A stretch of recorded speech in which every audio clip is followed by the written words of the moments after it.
Welcome in. It is a Tuesday. That means we're here in the Terrace, live from Social Taco in Homewood, where the doors are going to open 1 hour from right now. Three-man front, Landrum Roberts, Pat Smith, Molly Robinson hanging out here in the Terrace, Conrad Van Order anchoring things from the studio of Jocks 94.5. Got a big show planned coming up in just a few minutes. We've got Mike Griffith from Dog Nation and also the AJC, covers the SEC. Plenty to talk about, Pat, with still the falling out of one Nico Ava and the Tennessee Vols, and no longer with the Tennessee Vols. Now the question is, where will Nico land? Yeah, we'll talk to Mike about what that means, the reverberations throughout the Southeastern Conference. Later on in the program, he's going to stop by and see us. Nick Kelly from AL.com covers the Alabama Crimson Tide. He'll join us for a couple of segments at 11 o'clock. And then at 12 noon, the man known as SEC Mike, Michael Bratton from That SEC Podcast, who is a known Tennessee apologist. He loves him some Tennessee Vols. Boy, he does. We will get him on the program, and we'll find out what he is thinking now as Tennessee has sent Nico packing. And we've also got a special presentation that we're very excited about. I'm not, because I've got to give it up. If you're watching us on YouTube, over my left shoulder, you're going to see the green jacket that I have proudly worn for over a year now. And I will surrender that jacket to Molly Robinson coming up at some juncture during this program today. So should have a big crowd here. I'm sure the fans will be on their feet cheering for Molly as she dominated the competition this year. So hats off to Molly and her team that she drafted last week. Thank you. I appreciate that. I knew I had a good team, but you know what? I'm really proud. I didn't. You never know with the Masters. You can have a good day, you can have an off day, and even though it was a roller coaster of emotions, especially with Rory, I'm happy to come out a winner. Now, you were very busy this weekend. You were in Nashville. You were in a wedding, so you had a lot of stuff going on. How much were you looking over your shoulder as the rest of us in this competition? We were coming after you. I'm going to be totally honest. I only really got to watch Sunday just because I was in the wedding pretty much from 8 a.m. to probably 2 a.m. on Saturday.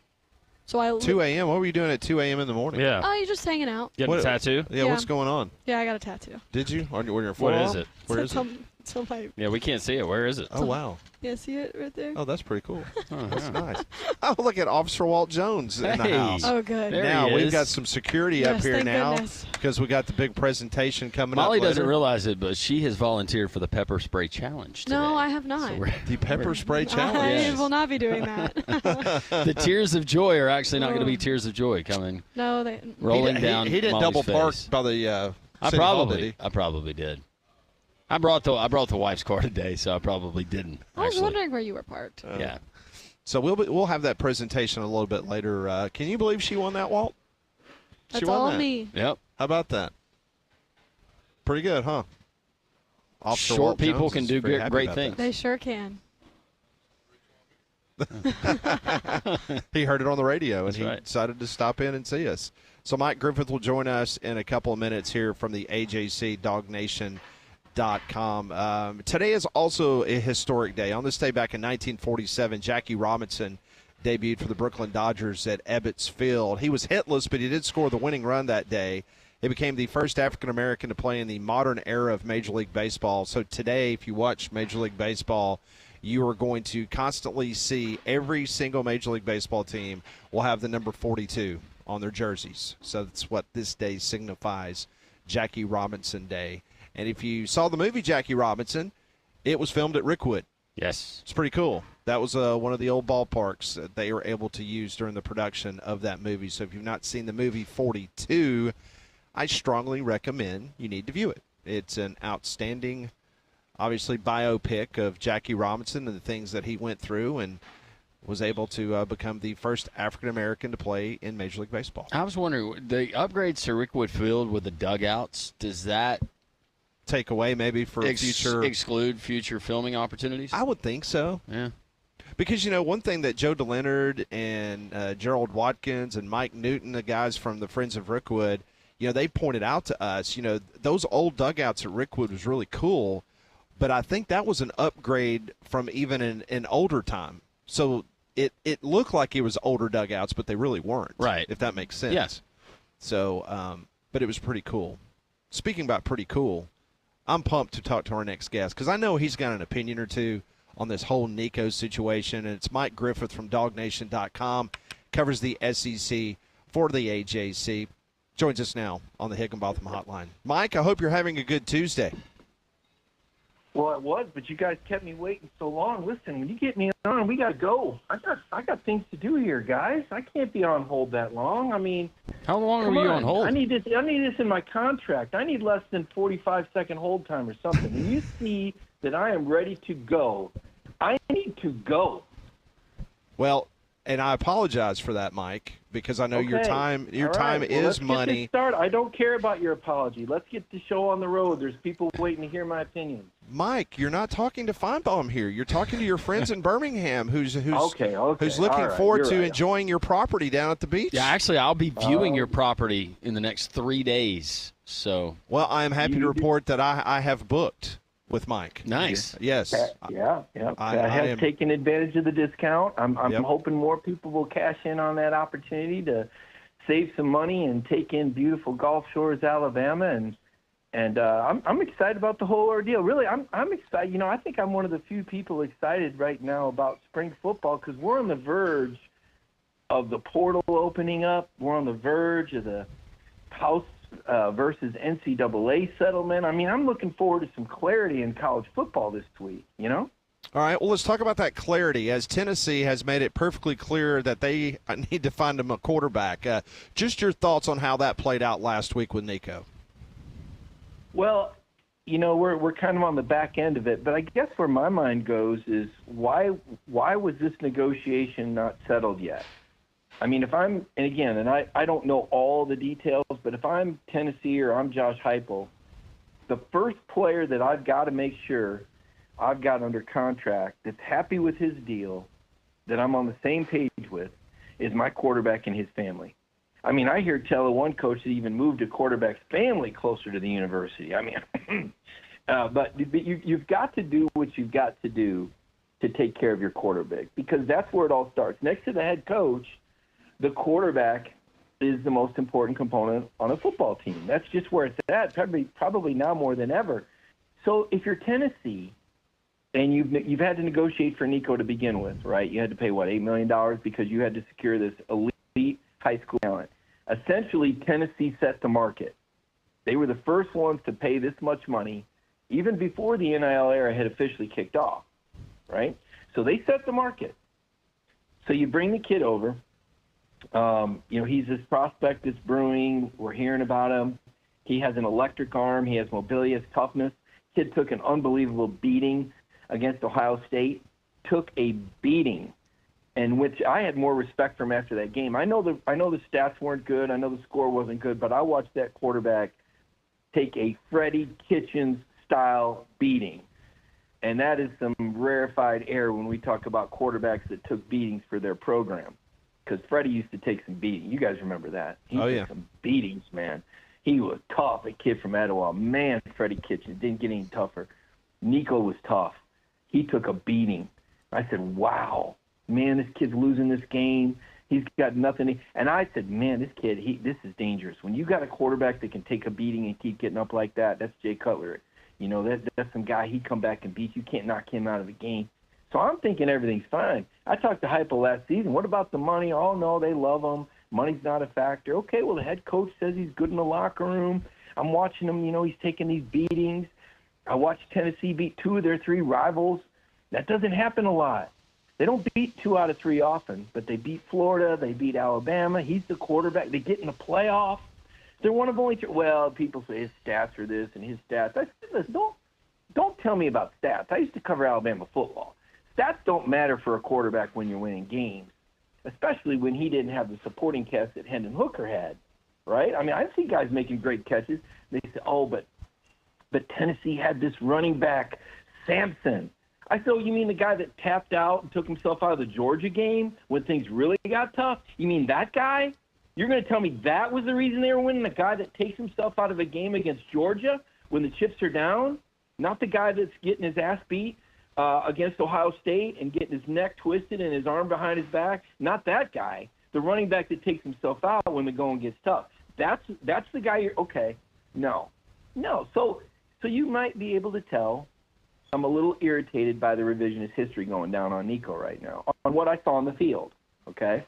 But 2, you know there's a second portal window if you're Tennessee. You know you had to negotiate $8 million to get this kid out of high school. You know that he was asking for more money during the first portal window and a supporting cast, which, by the way, Carson Beck asked for at Georgia. They signed him. They got it done. You know all of these things, and you know the second portal window's coming, and you're going to act surprised by this? So something's not adding up here. The dots aren't connecting. There is a component that we do not know or are aware of yet. Because Danny White, from all indications, is about as good as an AD when it comes to business as I've seen. You look at those facilities up there. I mean, Tennessee's on the verge of doing some big things in a lot of – in fact, they are. If you look at, their baseball program and women's basketball is going – they're doing some big things there outside of not, getting to the Final Four as Rick Barnes. But the point I'm making is they've got a really good AD. Do they have another quarterback coming out of the portal that we don't know about? Did they make a decision that, rather than give Nico this extra $2 million and pay him $4 million, how about we get this guy out of the portal for $3 million? Is there something? Because if they don't have another quarterback, this is one of the worst handled quarterback situations in recent history of college football. And on top of it, here's the icing on the cake. This is the icing on the cake. You set the market for quarterback pay. You even asked your fans to pay a quote-unquote luxury tax to pay for talent. And now you can't pay your quarterback? So it's really not about whether or not Nico's worth another $2 million. It's really more about, is the best quarterback possible for your program worth another $2 million? $2 million is a drop in the bucket. Nick Saban taught us new math. Remember when everybody's quite, I don't know if they should pay Nick Saban that much money. Boy, I don't know. I know. Probably should have paid him twice as much and he would have been worth it, right? So, yeah, I think having a quarterback that has the years of experience, that's been to the playoff, that beat his rival 2 out of 3 years, that has an NFL arm, that has mobility, I think it would have been just pay the $2 million. If this is the guy that's been taking the 1 reps all spring, you're in knee deep. $2 million, that's a drop in the bucket for these programs, guys. Yeah. So something's not adding up. Not adding up. I'm like you. You're right. We're missing something because if you were willing to pay all of that, why is money now an issue? And you're going to dig your heels into the sand. But with all of that being said, and I know it's you can't predict the future, but who ends up being the winner here? Do you believe it's Nico ultimately? I would say he's already a winner based on how much money he's collected. But you think it's him or the Tennessee football program? I think it's Georgia because that's their SEC opener on the road at Neyland Stadium. There we go. And there ain't no Nico. I think Georgia's a big winner. I think that game just got a lot easier. Unless there's something we don't know. I mean, the Superman's coming out of the portal. I don't know who's out there, but I know who Georgia might be looking at. But and maybe Tennessee looks at him too. He's not in the portal yet. And I try to be careful not to offend people on these programs. You guys know how sensitive I am to the audience. Yes, you are. So I'm going to have to hold those cards to my vest. But the guy that I'm thinking of isn't a guy that's going to run out there and learn the offense in 3 months and beat Georgia. So Georgia's a big winner. I don't know who's next on. I think they're all everybody's a loser. Nobody wins. That's why I said there's something missing here. I mean, Tennessee's a big time program. You've got to know who you're. And the other thing is this. Let's also take another step back and evaluate how we're reacting to a player holding out. Guys, this happens every year in the NFL, in multiple positions, fan favorites, quarterback legends, and we don't bat an eye. It's just business. Well, this is the world we put these college athletes in. This is business. You gave them the second portal window, right? I mean, if this second portal window didn't exist, Nico wouldn't have this leverage. True. But that second portal window, in fact, you'd be a fool not to use it. Coaches do it all the time. I mean, hell, they get extensions when they've got 6 guaranteed years. You want to talk about highway robbery? Well, he's only got 6 years left on his deal. We better give him another one. oh gosh, you mean his buyout's only $50 million? Oh, geez, that'd be a shame if we had to fire him, Jimbo Fisher, and you're $70 million. And we're really going to complain about a kid trying to squeeze $2 million after Tennessee? I don't know if they did or didn't get him the supporting cast, but my eyes told me Nico didn't have the same stuff to work with that Hendon Hooker did. And I'm not trying to say he's as good a quarterback, but I'm saying give the guy a chance. And I'm also operating with the knowledge that when Carson Beck negotiated his deal at Georgia, he wanted a tackle, he wanted an insurance of wide receivers, and he wanted $4 million. That's the rate. That's the going rate. If Tennessee hadn't got to the playoffs, if they hadn't beaten Alabama, if they hadn't beaten Florida, and he didn't have a good game. He had a good enough game. He didn't lose those games. I know that. That's job number one for a quarterback. Don't lose it. Well, he's not all that. Well, okay. Well, then put somebody out there better. If you put somebody out there better than Tennessee, you're going to look pretty good. But if you put somebody out there worse, I'm going to ask you why you punted your 2025 season for $2 million. Well, that was my next question going to be. And I know, listen, rosters are not set. We've got this other portal window. We do not know who they're going to try to go get out of the portal to be either a quarterback in the quarterback room or their new starting quarterback. But how much of a hit has it taken as of this moment in regards to how you would rank Tennessee in your SEC Media Day poll coming up in Atlanta? Significantly. I mean, Nico's a guy that scares you. I don't care what the numbers say. I see a guy with an NFL arm. I mean, you've seen the electricity. This guy throws lightning bolts, man. They may not always go where they're supposed to go, but he's being coached up by Josh Heupel, right? Former, Heisman Trophy runner-up, national championship quarterback. Josh assessed this guy's talent and decided that he could coach this guy up. Somebody's going to coach this guy up. I mean, I see a 6'5" guy, gives me visions of Randall Cunningham when he runs, fast in the open field, electrifying arm, as tough as I've seen in recent memory in the SEC based on what he didn't take himself out of the game. I see a guy with huge upside. Can somebody get it out of him? Can somebody get the supporting cast around him? But as I ranked the SEC quarterbacks just about a week and a half ago, I think I had him number 5. I had him ahead of Georgia's quarterback. I had him ahead of Alabama's quarterbacks. Now, I don't know much about Alabama's quarterbacks because they haven't been out there yet. And I know a little bit about Gunnar Stockton, enough that I ranked him behind Nico. But as far as the ceiling, I mean, we were talking about this guy as a potential Heisman Trophy candidate at SEC Media Days, weren't we? Yeah, sure were. Okay. So that's why I said the whole thing is baffling to me, because this was their guy. He was the $8 million man. Remember that? He was going to, Tennessee's got this kid. He's tall, and he wears pajama pants in practice. And they're going to give him $8 million. He was the dude, right? Yeah. And then you saw him, and you wanted to laugh at him, but then you saw him throw the ball, and you said, oh, my God. And you saw how tall he was, and you saw how he ran. He said, oh, my God, they might really have something here. Okay, they played one season. His touchdown-interception ratio wasn't great. His numbers didn't go through the roof. But every coach you talked to that was getting ready to play him was like, man, we got to be ready because this guy can throw it anywhere on the field. We got to cover the width of the field. We got to cover the length of the field. We got to be ready for him to run. He's got this dual threat ability. He's got that. Everybody was scared to death that Nico could have that game against them. And because he could have that game, you prepared differently for their offense. You had to. You had to have a different plan for Nico because of the arm strength, because of the mobility. Even if he hadn't shown you the consistency yet, you knew the kid had the ceiling.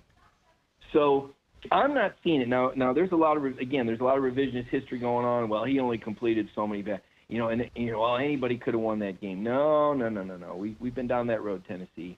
Just like anybody could coach Tennessee to an SEC championship, right? That's what they said when they fired Philip Fulmer. They ain't been back since. And I'm not saying Tennessee can't win without him, and I'm not saying that they don't have somebody else good on their roster, because I think it's a really good program now. I mean, they were in the playoff last year. It says a lot. They're headed in the right direction. But this is one where the rest of college football sits back and says, well, how about that, Tennessee? You set the market for quarterbacks when you paid this guy $8 million before anybody else. You were on the cutting edge. In fact, some people thought it was a violation. but you changed. I guess didn't they change some state laws up there or something like that to protect him right before the NCAA? Didn't that kind of stuff go down? I think. Yep. You protected this kid, you paid this kid, you groomed this kid, you talked this kid up, and now all of a sudden he wasn't worth a darn. We're glad he's gone. Really? Really? Because something's missing here. Something is missing. And if it's not missing, this is really bad. And the rest of college football is not going to feel sorry for you because you set the market. When you paid this guy $8 million before he did anything, you gave him the guaranteed contract, right? At least, I don't know. I haven't seen the contract, but that, to my understanding, was he was going to get $8 million, like $2 million or however many a year, $1 million a year. So you set the market, and now you can't pay him or you won't pay him. And you threw a luxury tax on your fans to pay for talent. And now you're going to not use that money on your quarterback? What are you going to use it on? Punter? Kicker? Left tackle? Water boy? I mean, I can't imagine anybody worth more than your quarterback. And if he's taking the 1 reps all the way through spring, I mean, I mean, we don't have to like it, but this is the game, right? So until this second portal window is gone, which I think will eventually happen, you're going to have kids in position to renegotiate. It's happening all over. Georgia lost one of their edge rushers, Damon Wilson. You know, thought he was going to get a deal at Ohio State, didn't get it, end up at Missouri. Right? But you didn't hear headlines. You didn't hear holdouts. They got that done. They got that done before spring. Let's get that house cleaning done before spring. There's probably kids right now trying to squeeze a little bit more juice out of Georgia. I'm sure it's happening right now. It's just not happening publicly. Sure. And I'm sure there's quarterbacks that have negotiated more money. So to me, it's kind of a sign of the times. I feel bad for the kid because he's 20 years old. He's a victim of the system. He's a product of the system, and now he's a victim of the system. I don't like to see him vilified. I don't know anything about him that would make me feel any different than I felt after I watched him take a lot of hits against Ohio State for that power T. Mike, we always appreciate the time. Thank you so much. I'll try to bring a little bit more. I'll try to bring a little bit more energy next week. Hey, next time when we call you, be ready to go. Try to be ready, Mike. Don't sit there and wait about 5 minutes to get warmed up. Need you ready to go. Yeah. I'll be more on point next time. I appreciate it, guys. Come out of the blocks. Thanks, Mike. All right. Have a good week. We'll see you. You too. See ya. Mike Griffith. All of our guests join us on the Higginbotham Hotline. You deserve solutions that are built for you. Higginbotham is your one-source solution for insurance, financial, and HR services. Well, spring weather in Alabama can be really unpredictable, so that's why you need the reliability of a Trane, voted America's most trusted HVAC brand. And right now you can receive up to a 10-year warranty on parts and labor on select Trane home comfort systems. So to find out more, go and visit Trane.com. When we come back on Three-Man Front, we'll give you an update on the House settlement, some interesting maneuvering done by the attorneys of the NCAA. We'll tell you what they told the judge next on Three-Man Front.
It's 1027, Jocks 94.5. We're live at Social Taco. Come on by and see us. Doors open up at 11 o'clock. We'll be here until 2 o'clock. Fascinating conversation with Mike Griffith. If you missed that interview, you can always download the Three Man Front podcast.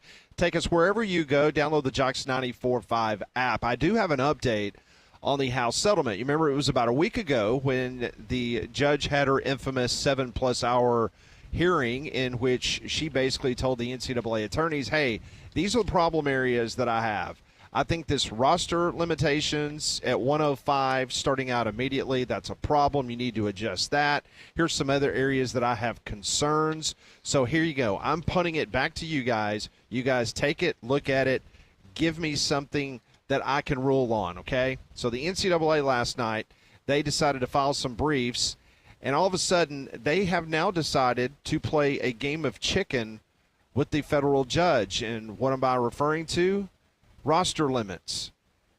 It's unlikely that this blows the settlement up, but this is a weird choice, in my opinion, by the NCAA to go this route.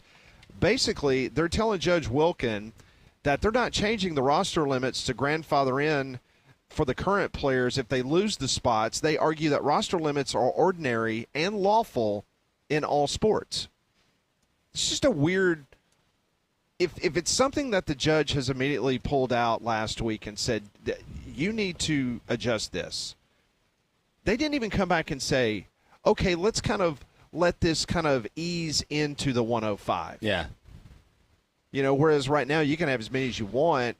You pay for 85 scholarships, but I mean, if you want 125 people on your football team roster as a walk-on or whatever you want to say, that's fine. Well, under the House settlement, it would go down to 105. The judge says, I've got a problem with that. So what does the NCAA do? In their arrogance, they come back and they basically tell her, no, roster limits are ordinary and lawful in sports, so we're not changing that. So how is she going to react to that? So this is a game of chicken that I just don't understand. And the history of the NCAA losing cases, this is odd to me. Yeah. Well, just keep going down swinging. At this point, what do you have to lose if you're the NCAA? Because you've lost everything. I'm just curious what people like Tony Petitti and Greg Sankey feel about that. Yeah. Because you've got all this work being done behind the scenes to try to fortify and try to move forward with a new organization that will have a little bit of bite to it in regards to organization and policy. And all of a sudden now the NCAA is playing a game of chicken with a 75-year-old judge who has been bound and determined. And this is her last name. stand. Absolutely. This is the last case that she's going to rule on, right? Pretty much. Yeah, I don't know. I go back to, was there ever an inkling? I find it hard to believe the NCAA, there was no communication between the parties that this was going to be a sticking point, maybe for the judge. So you're right. How does the judge respond? Does she dig in her heels? And so we're talking about this one issue to postpone this? Because the coaches in the universities, they were hoping that this would be expedited, we would get this thing in place, and all of the arrangements that they had made and trying to plan for the future, they could go ahead and enact that, because it's put a lot of budgets, it's put a lot of positions, to be honest, probably some departments in flux. But let's just keep kicking the can down the road. I sure hope we are not talking about this courtroom, this judge, this issue come June. Well, here's the thing. I mean, this thing was supposed to be ready to go and roll out by June 1st. And so now we'll see what the judge comes back and says. Maybe the judge says, okay, guys, I'm going to give you one more warning here. Kind of firm this up. Fix this. Maybe the NCAA says, we have, Judge. This is what it is. Make a ruling. I don't know. We'll see. We are live at Social Taco. Come on by and see us. Doors open up at 11 o'clock.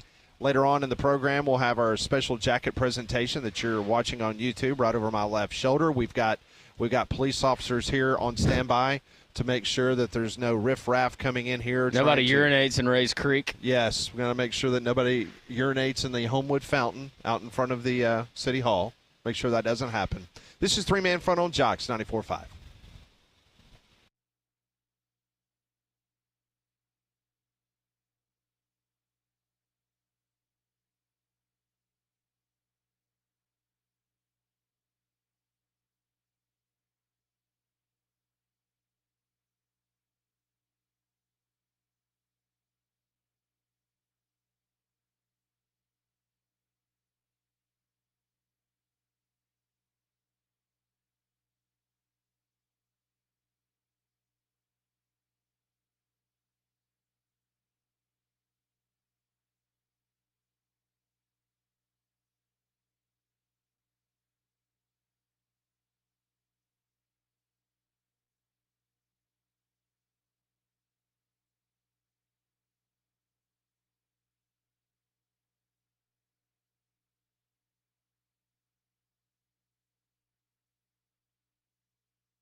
It is 10:35, Jocks 94.5. We are live here at Social Taco. Nick Kelly will join us here on site at 11 o'clock. SEC Michael Bratton, host of That SEC Podcast, big Tennessee fan. He's going to join us at 12 noon to talk about the Nico situation. Last night, north of the border, in the great country that we used to call Canada, the Atlanta Braves were taking on the Toronto Blue Jays. Grant Holmes, man, he was outstanding last night. 94 pitches through 7 2/3 innings. That's 10 fewer pitches than he threw in 4 innings in his last start. Isn't that amazing? What he'll do just 5 days later. But the offense for Atlanta, they showed up and showed out last night. Austin Riley had already gone yard in the game. Braves are up 5-0, and Austin Riley comes to the plate. This is the way it was sounded on Jocks 94.5. Infield comes in. I don't know that I don't want to do that with Riley at the plate. And Riley jolts one high in the air, deep to left field. That's a long gone daddy. A 3-run homer. And it's 8-0 Braves as Austin Riley is on a rampage. Austin Riley homers twice. He has 5 RBIs. Sean Murphy also went yard. So the Braves get the big win, 8-4. The Blue Jays got some runs late, but they did. It was a very well pitched game for Atlanta. It was Aaron Bummer who came in, who had been on bereavement leave, and he came in and had runners on, 2 that he inherited from Holmes, but immediately gives up. Yeah, I don't know. Aaron Bummer is not what we paid for, getting him from the White Sox, but that's a good win. Yeah, it is. They're now 5-11 on the season, 6 games back in the National League East. Schwelly. Go Big Schwelly is on the bump Schwelly tonight. balls. He is 1-0 with a 0.45 ERA. He's going up against Kevin Gossman tonight. Gossman's 1-1 with a 2.33 ERA. That's a 6 o'clock pregame show. Barrett Slee and the gang, they will be heard right here on Jocks 94.5. Hey, quickly going back to something we were talking about with the Phillies and how ratty they look with their hair and their unkempt faces and everything else. At least Grant Holmes with his hair, he looks like he not only shampoos it, but he also conditions it. Oh, he does both. My wife was just she's getting a kick out of it. It was like a comebacker or something last night, and he immediately flips his hair so he could see. But no, he pitched really, really well. So, but the other viral issue that took place during that game last night, it came as the Atlanta Braves, I guess it's their, what do you call it in baseball? Is it dugout their reporters? sideline reporter, or that's what they called him on the broadcast. He's their field correspondent. There you go, field correspondent. Okay, there you go. And what's his name? Again, It's Wiley Ballard. Okay, I don't watch Atlanta Braves baseball, so that's why I'm sorry. Your parents do. They know Wiley. Oh, absolutely. My parents do every single night. There's no question. But I was umpiring last night, and Molly alerted me of this situation. So did Conrad. So this is the way it sounded last night on FanDuel Sports Network, the Atlanta Braves broadcast, with their field correspondent. We're having a lot of fun up here up the Corona rooftop. Who do we got here? What's your name? My name's Lauren. Lawrence, all right. And I'm Kayla. Kayla, and you guys hang out at the rooftop lounge often? Once a year I come out to visit. Okay, well, we timed it pretty well. All right, good. How are you guys feeling about rooting for the Braves today? Oof, I don't know. I'm hoping for the best. What about you? Are you a Braves fan now? Not quite. Not quite. All right, I'm gonna go to work up here, guys. Good luck the rest of the way. Okay, Wiley. You got 4 innings to get the numbers. I'm on it. I'm on it. Get us some more Braves fans. All right, so they want me to get your number.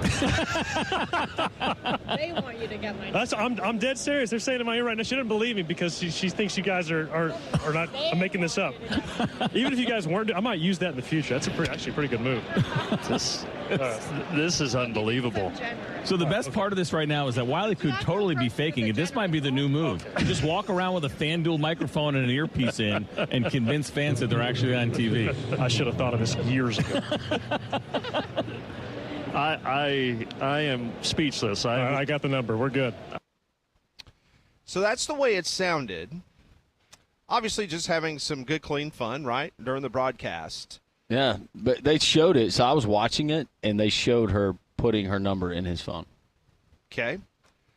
Now, Molly, from a young female sportscaster point of view, just your thoughts when you saw that. At first, I I'm not going to lie, I had a good laugh. I thought it was pretty funny. But kind of, I guess, reading into it more, it does feel a little unprofessional, in my opinion. Like, I know as a female hoping to be a sideline reporter one day, I would never, ever pull something like that. But again, that just goes to show kind of the differences between a man and a woman in a situation like that. And, you know, the more I thought about it, and I agree with you, because if that had been a female. Totally different. And she was trying to get the number of a dude that was at the game. Mm-hmm. The things that would be said about her, Landrum, on social media. Oh, yeah, she'd be criticized harshly. Oh, it'd be terrible. Yeah. But so that's a lot of things. There's a double standard. There is. Well, look at the Florida basketball reporter. Yeah. Mm-hmm. Good point. So it's just interesting watching social media, because you've got some people on social media this morning saying if you want to criticize this good, clean fun, then you need to get a life, that there's nothing to this. And then you have people like Chris Budden, who's very well established. Yeah, she commented on it. Yeah, sideline reporter for ESPN. Mm-hmm. She had a problem with it. And it goes back to what Molly said. I mean, it's just unprofessional. Yeah. Yeah. So if a female had done that with a guy, that would have definitely been a different response in regards to I think FanDuel probably loves it. Well, sure. There's their viral moment. For the people who were wondering, why can't I find the Braves on Bally where I typically do? Well, now they probably know. Yeah. So it'll be interesting if anyone's got a comment on that. 205-834-9450. That is the courtesy GMC text line, because that was definitely a viral moment. But then you had both sides of it. It's also like you're working, like later. If you want her number, get it later. I don't know. I thought it was pretty funny, but see, I look at it. I thought it was pretty good funny. fun. It's entertainment, and we can. I don't know. I guess I look at it like things can be a little different for one side versus the other, right? If there's something that a woman can do or a situation that she can handle differently than a man, I think that's okay. Similarly, it's okay if a man's in a situation that maybe it's comfortable for him, but it wouldn't be for the other side. Right. I think it can go both ways. It doesn't all have to be the same. I thought it was funny because he said that they're trying to get me, and she kept going, they're trying to get you. They're trying, like, you don't want my number? Now, so who was the former female Braves? Well, you had two. You had Kelsey Wingert, and then you had, after her, you had the lady that came from, she was from the state of Missouri, I think, originally, but I can't recall her name, but I have something interesting I'm not comfortable sharing on the air. Regarding that and kind of this whole situation that I got to witness going over to Truist. So, but here's my question. So when there were female correspondents for the Braves, did the producers try to pull this and do that routine with them? I don't remember it, no. No. And I'm wondering if there was any kind of correspondence prior to them going on the air, like they're hearing it through their feed. They're picking up his mic before they come to him, and she's coming on to him. I don't know. I thought it was pretty funny. I didn't have a problem with it, but I can see other people having. No, my point is that if that had been a female reporter, they would have never put her. Oh no! In that spot. No, there would. So why was it okay for a guy to do it to a girl? I don't know. Would you have found it funny if that had been a female doing it to a guy? Depends. Or if she's comfortable with it. Yeah. As long as they're not putting her in an uncomfortable position. But do you think he was in an uncomfortable position? No, he seemed pretty okay with it. He looked like he was enjoying it. He seemed fine. Yeah. Wiley looked like he was in the market. He was game. Okay. Like I said, I do not watch Braves broadcasts. So I don't know where she was from, though. I didn't get the backstory. I don't know how this dude is, or if he's got a backstory, if he likes to pick up chicks north of the border. I have no idea. He might. I don't know if she was. Was that at the Hard Rock Hotel? Was he in a room at the Hard Rock Hotel trying to pick up a chick? No. They did. There was a reference, though, to Pitchgate and how the hotels up there, I think there were 80 hotel rooms that face the field, something like that. And the curtains that were not drawn, they said maybe they're just not occupied or whatever. But I wonder how Wiley's night ended up. I want you to read that because Eric Henry, who is a frequent guest to this radio program, he covers the Texas Longhorns for Horns 247. I think he made a comment on that, right? Yeah, he said, it may seem like I'm trying to be an arbiter for journalistic standards. I'm definitely not. However, come on, man. If a female reporter had pulled this, it would be a much different reaction. Seeing a lot of that reaction. Backing up what Eric said. So, like I said, I would never, ever even think of that. Actually, I was just thinking long term, if they end up, that's just going to be a tough relationship with her being in Canada, especially with everything going on. So you think they hooked up last night? I don't know. Well, you can hear in the clip, she says, yeah, I visit here once a year. So Okay. she's not from there. She's not from there. So maybe this she's relationship from has. Atlanta. I don't know. I think this relationship has a chance. Do you think? Will there be an update tonight? Yeah, on the broadcast. There's got to be an update with all of this, or do they leave it alone? If there's an update, then we know how the folks at FanDuel and the Braves receive this. She also could have just given him a fake number. Nah. Like putting it in his phone like that. Oh. I don't. I'm betting against that. I'm betting he got actual digits, like her actual digits. That would be pretty funny, though, if she gave him a fake number. Wiley and Lauren. We might have just saw the beginning of something beautiful. I hear wedding bells. Yep. Faintly. But don't you agree, Conrad? If they go back to it tonight, obviously it was received, it was okay with the Braves, or do you think they leave it alone? No, I mean, I definitely think it's a, hey, did anything come of this? Can we go back to it? And if there's something there, I definitely think you go back to it. Yeah. They got a lot of attention for it. Yeah. Well, you had last night, you got tonight, and then you got getaway day tomorrow. So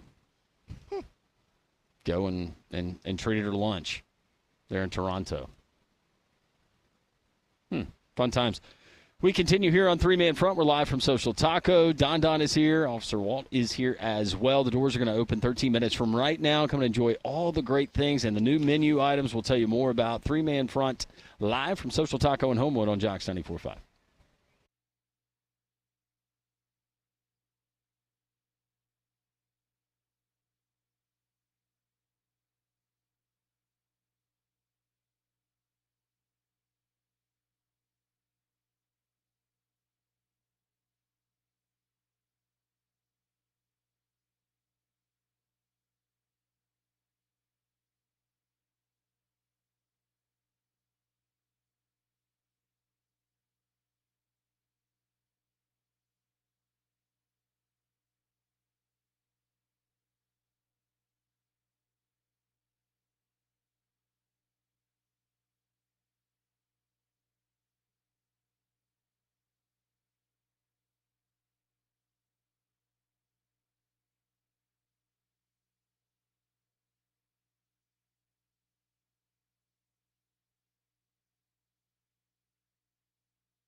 Welcome back. We're live at Social Taco. Coming up at the top of the hour, Nick Kelly, who covers the Alabama Crimson Tide, lots to talk about. We got the portal window opening tomorrow as Nick will join us as he, I guess, customarily does here at Social Taco. This is what? Visit 4 or 5? He loves Social Taco. He does love some Social Taco. We love having Nick on. You don't want to miss that.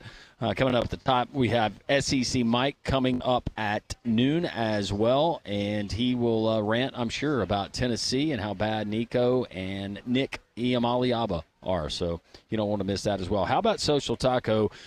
You got to check out some of the great menu items that they have. We tell you about all the time the chicken feathers. That's the go-to for Pat here on Tuesdays, the Mexican pizzas, the combination tacos, the burritos, the quesadillas. But they got some new menu items that are absolutely wonderful. The quesadilla nachos they feature in their appetizer section. Their smoked wings that they do great as well. Chili Relleno spring rolls. And don't forget about the buffalo chicken Mexican pizzas. Brunch on the weekends, Saturday 10 to 2:30, and also Sunday 10 to 2:30, the Bottomless Tapas Brunch. It is Social Taco here in the square in Homewood, socialtaco.bar for more information. The Courtesy GMC text line is open at 205-834-9450. Many of you are chiming in on a myriad of subjects so far in the first hour of the show. Yes, they are. Going back to Molly and her trip to Nashville. Molly does a lot of weddings. Wedding crasher, question mark? That's or bridesmaid for hire, asking for a friend? Bridesmaid. I was a bridesmaid this past weekend. But would you do it to be like a bridesmaid for hire? Like if somebody paid you to do it, would you do it on the weekends? If they paid for the dress and everything, sure. Okay. Is that an actual thing? I don't know. Maybe. I would do it. I'd be a groomsman But for I hire. do have like 3 more weddings coming up this year. That you're in? No. Just that I'm. That you'll be You're in the attending. wedding stage of your life. I am. Yeah, enjoy it. It's interesting. That's for sure. So will y'all be having a Champions Dinner for Molly? If you're going to do it big. Yeah, that was a little boozy, and I probably butchered that quote. No Champions Dinner. I don't know of a Champions Dinner. Are you going to have a Champions Dinner? This can be our Champions lunch. This is your Champions lunch right here. Chips and salsa. I would pick Social Taco for that. Jimmy throwing this in there. Ain't no weighing, you know where. Nico is a victim. Maybe he acted this way because he doesn't want to go to the NFL. Maybe he was pressured. Either way, he got greedy. When I make a bad decision, I suffer the consequences. Grow up, kid. The real world gives zero you-know-whats.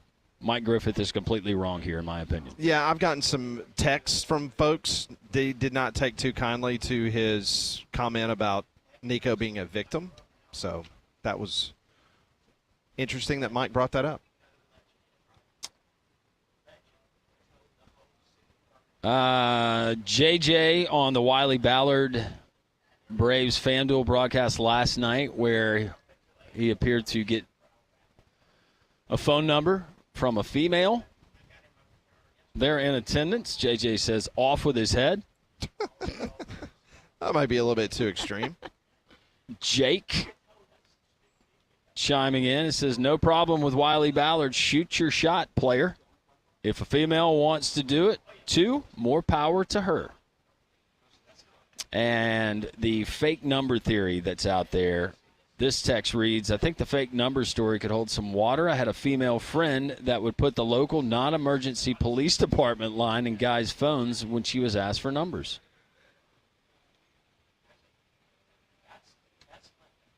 Drake says Jaden Rashada to Tennessee. There's a problem with that, though. Jaden Rashada, isn't he currently on the Georgia roster? He's in the transfer portal. Okay. But he was, yeah, so can't do that. Nope. Not in this portal window. You can't go SEC to SEC. Life's not fair. There are things women can do or say towards men, and it's fine. But if roles were reversed, it would be uncomfortable. Rich people can do things my broke ass can't do, and that's perfectly fine by me. Men who are saying he wasn't being professional are suckers trying to koozie up to their female counterparts. It's a fun thing. It's like that he doesn't take himself so seriously and was willing to be the butt of the joke on the broadcast if he didn't get the digits. Keep the text rolling in, 205-834-9450. Maybe Nick Kelly, who covers Alabama, he's got – we probably don't ask him about that. But there's plenty to ask Nick Kelly. Alabama spring, portal. How many quarterbacks going to be in the quarterback room? Win projections. All of that good stuff. Nick is waiting. He joins us next live from Social Taco here in Homewood. Come and join us. We're here in the Terrace. Folks arriving now. It's 3-man front on a beautiful Tuesday. Jocks 94.5, JocksFM.com, the Jocks 94.5 app, and wherever you find people stream.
It is 11 o'clock. Welcome back in. It's hour number 2 of 3-Man Front here on Jocks 94.5. Great radio stations up in Huntsville.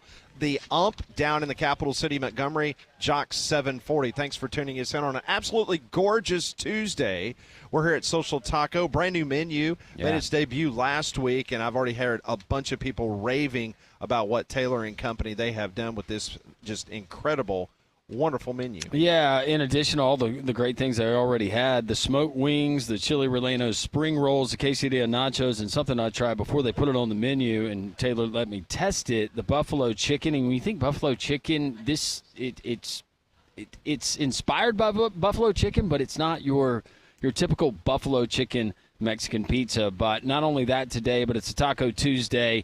$4 individual tacos all day long, no limit. You got Margarita Wednesdays coming up tomorrow, the $6 margaritas, and you got the discounted pitchers. And then, of course, I mentioned brunch on Saturday and Sunday, 10 to 2:30. Happy hour every day from 3 to 6, half-off drinks and half-off apps, and what a great time to be on the patio. We're always happy to be joined on this program by Nick Kelly from AL.com, covers the Alabama Crimson Tide.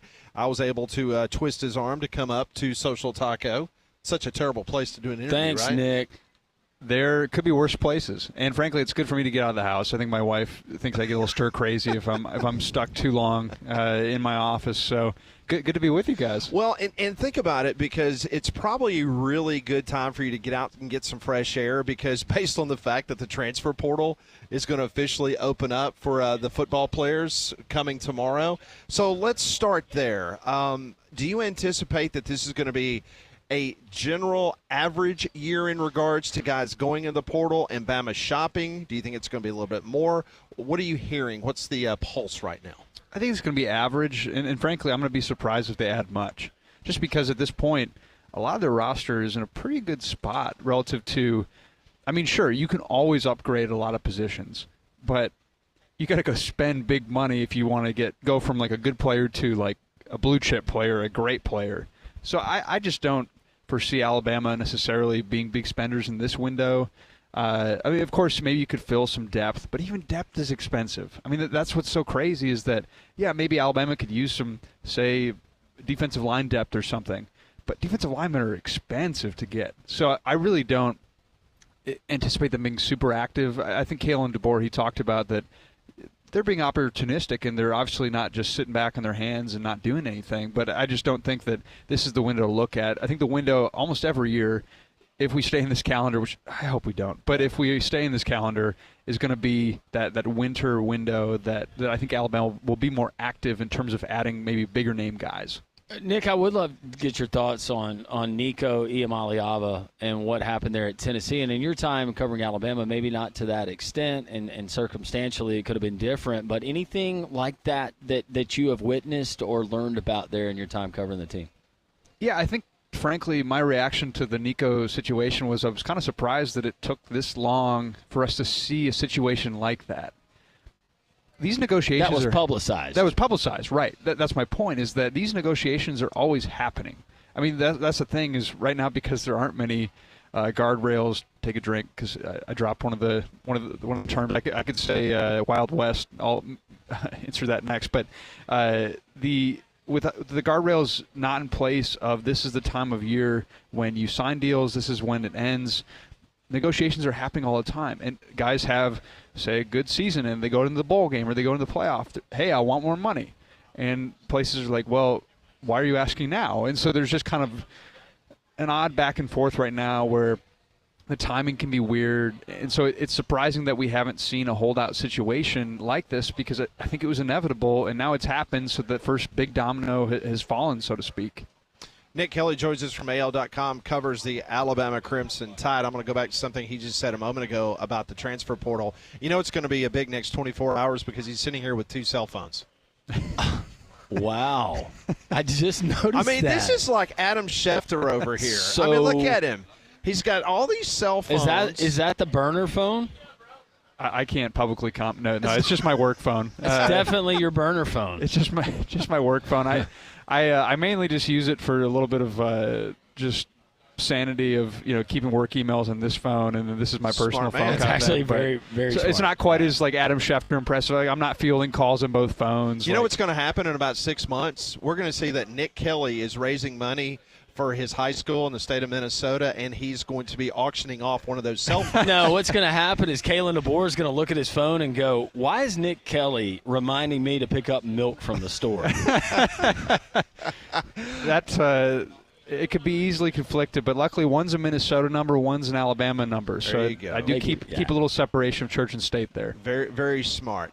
So you mentioned about kind of surprised that it had not happened before with the Nico situation. And I'm not going to name names, and I think you know exactly the road I'm going down here. We heard guys before Alabama got on the plane to go play Michigan in the national semifinal game that they were hinting that they might not get on a plane unless some of their NIL situations were addressed, or at least meetings. And that was kind of the first sign, not that we all knew or thought that Nick Saban was going to call it quits, but that was kind of the first indication to me that there's going to be a wider problem, because if you've got players that are thinking about opting out and not playing in a college football playoff game, and now that's what we're hearing Nico and his camp was doing in December. Like, there was a faction saying, don't go play against Ohio State unless you get this deal done. Are you hearing anything else around the Southeastern Conference? I'm not saying Alabama. I know you cover Alabama. But as a conference as a whole, the people that you talk to, are we starting to hear a little bit more rumblings that there are those behind-scenes negotiations going on for these high-priced talent already on the rosters? Yeah, no doubt. It's been constant. This is not new to this year. Right. This is not new to maybe even the past 2 years. I mean, this has been happening ever since, let's call it what it is, pay for play has been in place. And it's not really in place, but that it's happened. I've heard about teams, and I'm not confident enough in scenarios to necessarily say which teams, but just more so I've heard things about, just rumors about, these guys weren't getting paid enough, or they were almost not going to play in a regular season game because the checks weren't cashing, so to speak. So not waiting to the national or an SEC title game or a college football play. You're talking about regular season. No, I've heard stories about, because that's the problem, is there's no uniformity. So some collectives have the money when they promise it. Some don't. And so that can be a problem. And so it really is just a mess, and they need to get something figured out that is just more uniform, that doesn't put both schools, athletes, and all other parties in bad spots, because it's just a mess that, unfortunately, with the Nico stuff, I know is a shock to a lot of fans, but that's not necessarily uncommon. It's just more uncommon that it's that public. And I know every case is different, Nick, but from things that you've witnessed and that you've learned during this NIL era of college football specifically, how much resentment is there in the locker room? Because remember, we were thinking about, well, this could be an issue. You got a couple of guys. Well, now everyone is getting something, right? How much do you believe this is an issue for a situation like a guy that's holding out? And you know that. Do you think that is received where it's kind of white noise in a locker room now, or do you think that does cause friction with certain programs? Yeah, I'm sure guys pay attention, but overall, I think I'm good. Thank you. I think that it's kind of like the NFL, where guys know that a quarterback is going to be making the most money. I think that within relation to positions and how good a guy is, like a lot of guys know that, yeah, Ryan Williams, he's probably going to be making a lot of money, and he's earned that, and he's a phenomenal talent. And not only that, but just what he can bring to advertisers through NIL, like real NIL. So I think that guys can be cognizant of those things, but of course they're paying attention just in the same way that someone you're working with in just the normal workforce, you're maybe wondering what someone in a similar role is making, or trying to figure that out just because you might be looking to make a certain amount. So I think there are common things that just happen when the money is being doled out, that I think that it's human to think about those things, but I don't know that it's completely just absolute toxic, that they can't handle it. But again, there's no broad brush we can paint with. Some reports said that Jalen Milroe made around between $2.5 and $3 million. That was his NIL valuation at Alabama last year. Do you believe that number? And if so, does Alabama's NIL on their roster this year? Because we saw a report that Hugh Freeze was mentioning that their roster is going to cost them $20 million or above. Where does Alabama fit into that number, and who would be the highest maybe this year on the Alabama roster from an NIL perspective? The answer is easy. It's Ryan Williams. I don't know specific numbers for guys necessarily, but I would think based on a mix of what RevShare is going to bring and NIL, that Ryan Williams will probably be the highest paid. Now, quarterback-wise, it's hard a little bit to tell because that number is just inflated as it is in the NFL. But, yeah, I think that overall it's a little tricky, too, when numbers get thrown out because you don't know how much. Like, I remember with A.J. DeBansta, the basketball player, back when he committed to BYU over Alabama and, what was it, UNC, I think was the other school. Numbers were thrown out or reported that each school matched the $5 million that he was getting from BYU. Alabama did not have $5 million invested in one player in terms of just like rev share type money.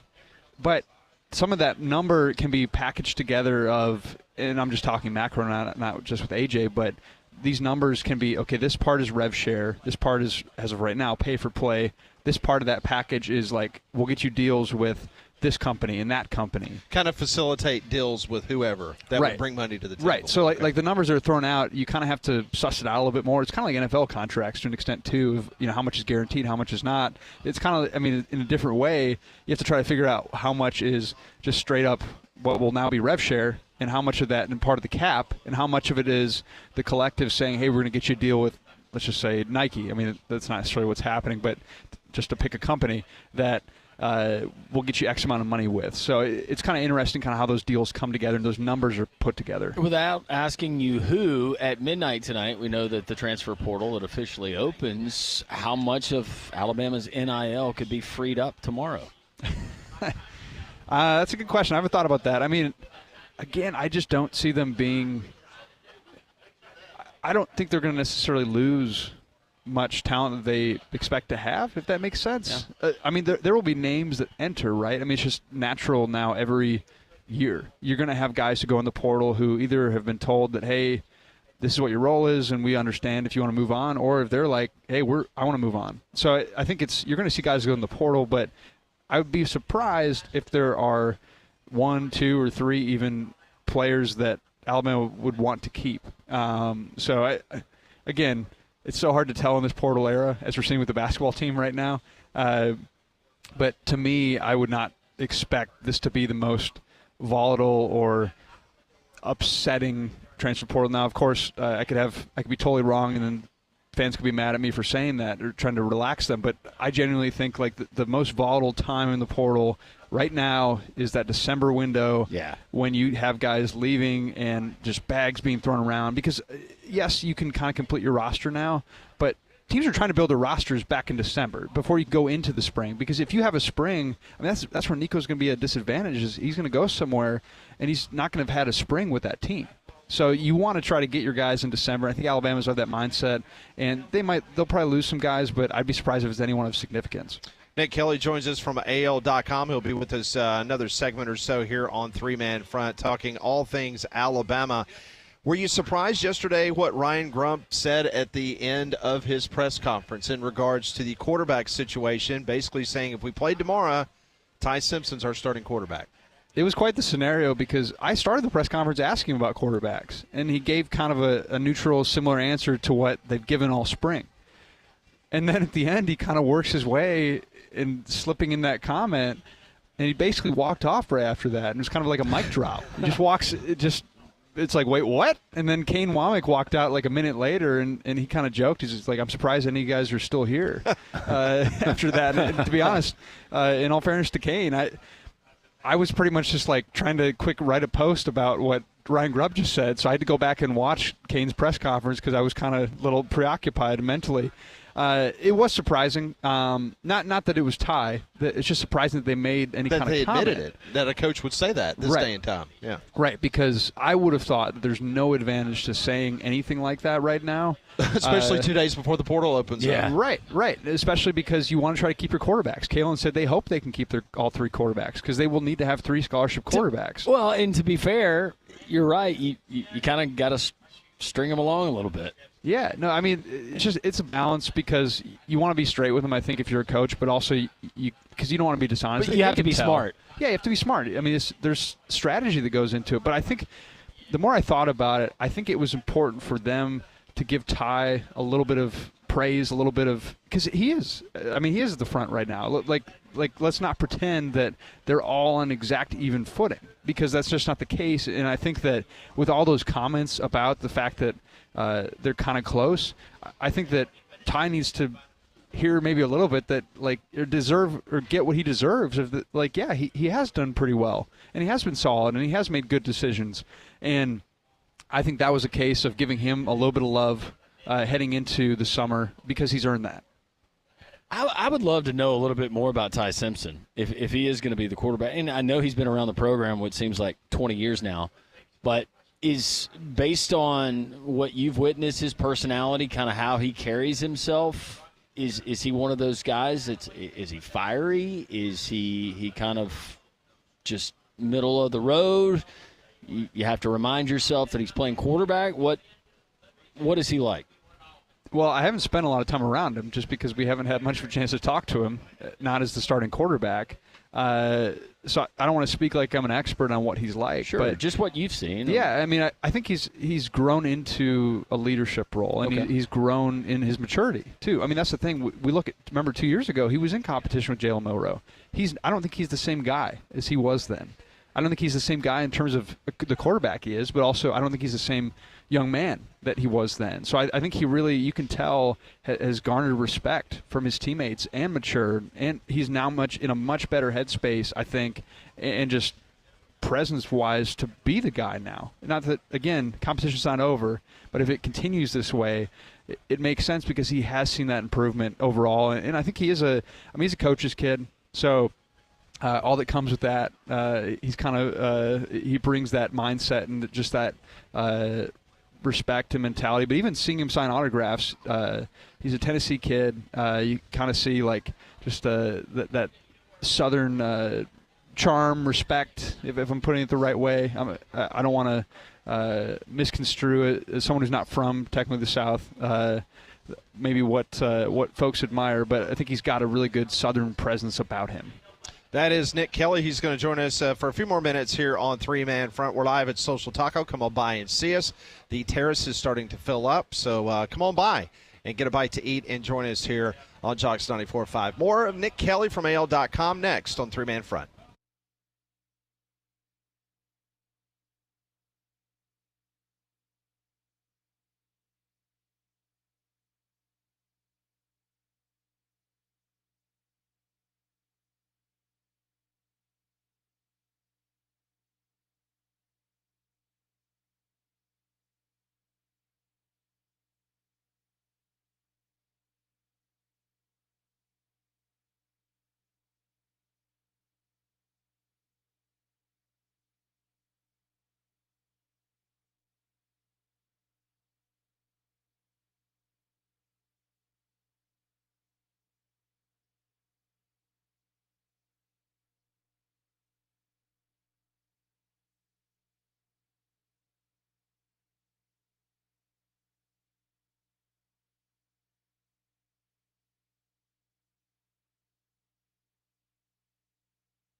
We're back here on Three Man Front, Jocks 94.5, live at Social Taco. Come on by and see us on the Taco Terrace. More folks coming up here, ready for a long lunch with us here at Jocks 94.5. Nick Kelly from AL.com covers the Alabama Crimson Tide. Joins us for a few more minutes talking transfer portal and all things Alabama. Before we talk about basketball, I want to go back to football quickly because we were just asking you about the quarterback situation in the quarterback room. I'm not going to ask you to put a percentage on the possibility because I've said on this show, I've on the record, I believe that there will be one of those three quarterbacks that we talk about on a daily basis, more than likely, better than 50% chance that he will not be back next year. Not asking you to put a number on it. If you want to, that's great. It's kind of like when we ask you for a prediction. If you want to give it, great. So I'm going to ask you, of the three quarterbacks, give us a percentage of the chance of one of or all three of them being back in that quarterback room come fall. I would be somewhere around 50-50, maybe 60-40. Maybe I'm too optimistic. 60-40 that they would all be intact. Yes. Okay. I think that they're in a decent spot, but I do think it's possible that one goes in, and that's not even a shot at any of them or just like a bad thing. I think it's just more of like you kind of can see a little bit that, okay, so they come out and say that Ty's the front runner right now. Of course, they said it's not over. He's got a long ways to go. So I think in some ways maybe Austin Mack, if he wanted to go somewhere else, you could understand it. Kind of like Eli Holstein. I mean, he didn't leave in the spring, but just a guy who you can tell has got good potential, but maybe he's not your guy right now. And then Eli Holstein went to Pitt and has done a really nice job. And Mack's a West Coast guy. I Right. mean, a lot of people might not know the history, but this is a kid that literally reclassified so that he could go to Washington early. And I know that when DeBoer and staff came here to Tuscaloosa, everybody was saying this kid's got a lot of raw ability, and if he can just grow into his body frame, this is going to be a special kid. So we'll see if he does go in the portal. That would, to me, be the likely landing spot with him back on the West Coast. Yeah, and at the same time for him to – I mean, I could see him portaling, but I could also understand why he would stay in that he is very much so. He's come a long ways under Kalen DeBoer, and I think maybe if he wants to continue that development, now that Grubb's in-house, Nick Sheridan's there, they got a quarterback guy, Mitch Dahlin, who's been with them at Fresno and Washington, now Alabama, who's working with them too. So, I mean, you've got some great guys around you to develop. And so maybe it's a case of it doesn't make sense now to go somewhere.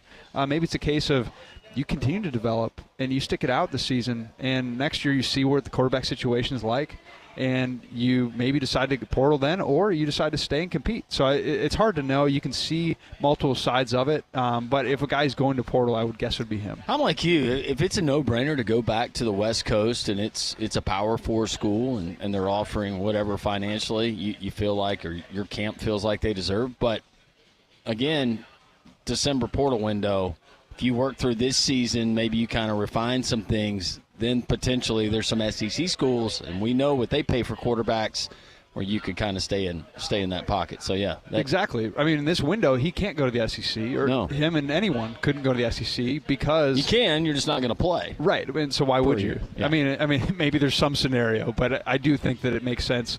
If it's me, if I'm a football player and I can wait until that December window, I would wait. All right, Nick, so let's talk a little basketball. Yesterday, LeBaron Philon, he puts out on social media that he is going to pursue the NBA dream that he has had since a little boy.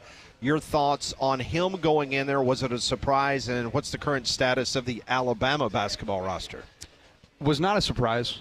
I think that we all anticipated that happening a couple weeks ago even. The door is maybe a little bit more open to him coming back the last couple of weeks. But coming into the kind of the stretch run of the season, I was fully expecting him to declare.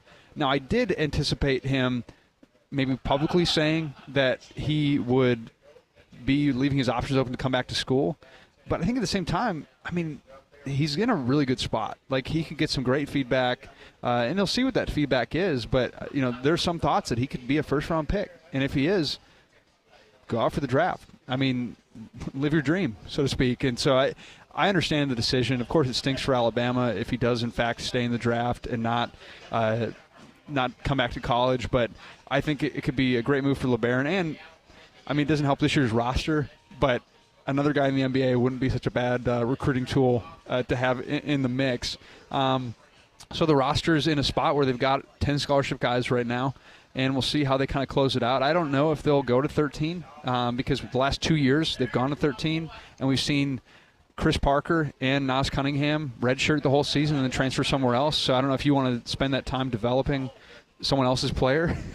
So I understand if you don't want to have a 13th.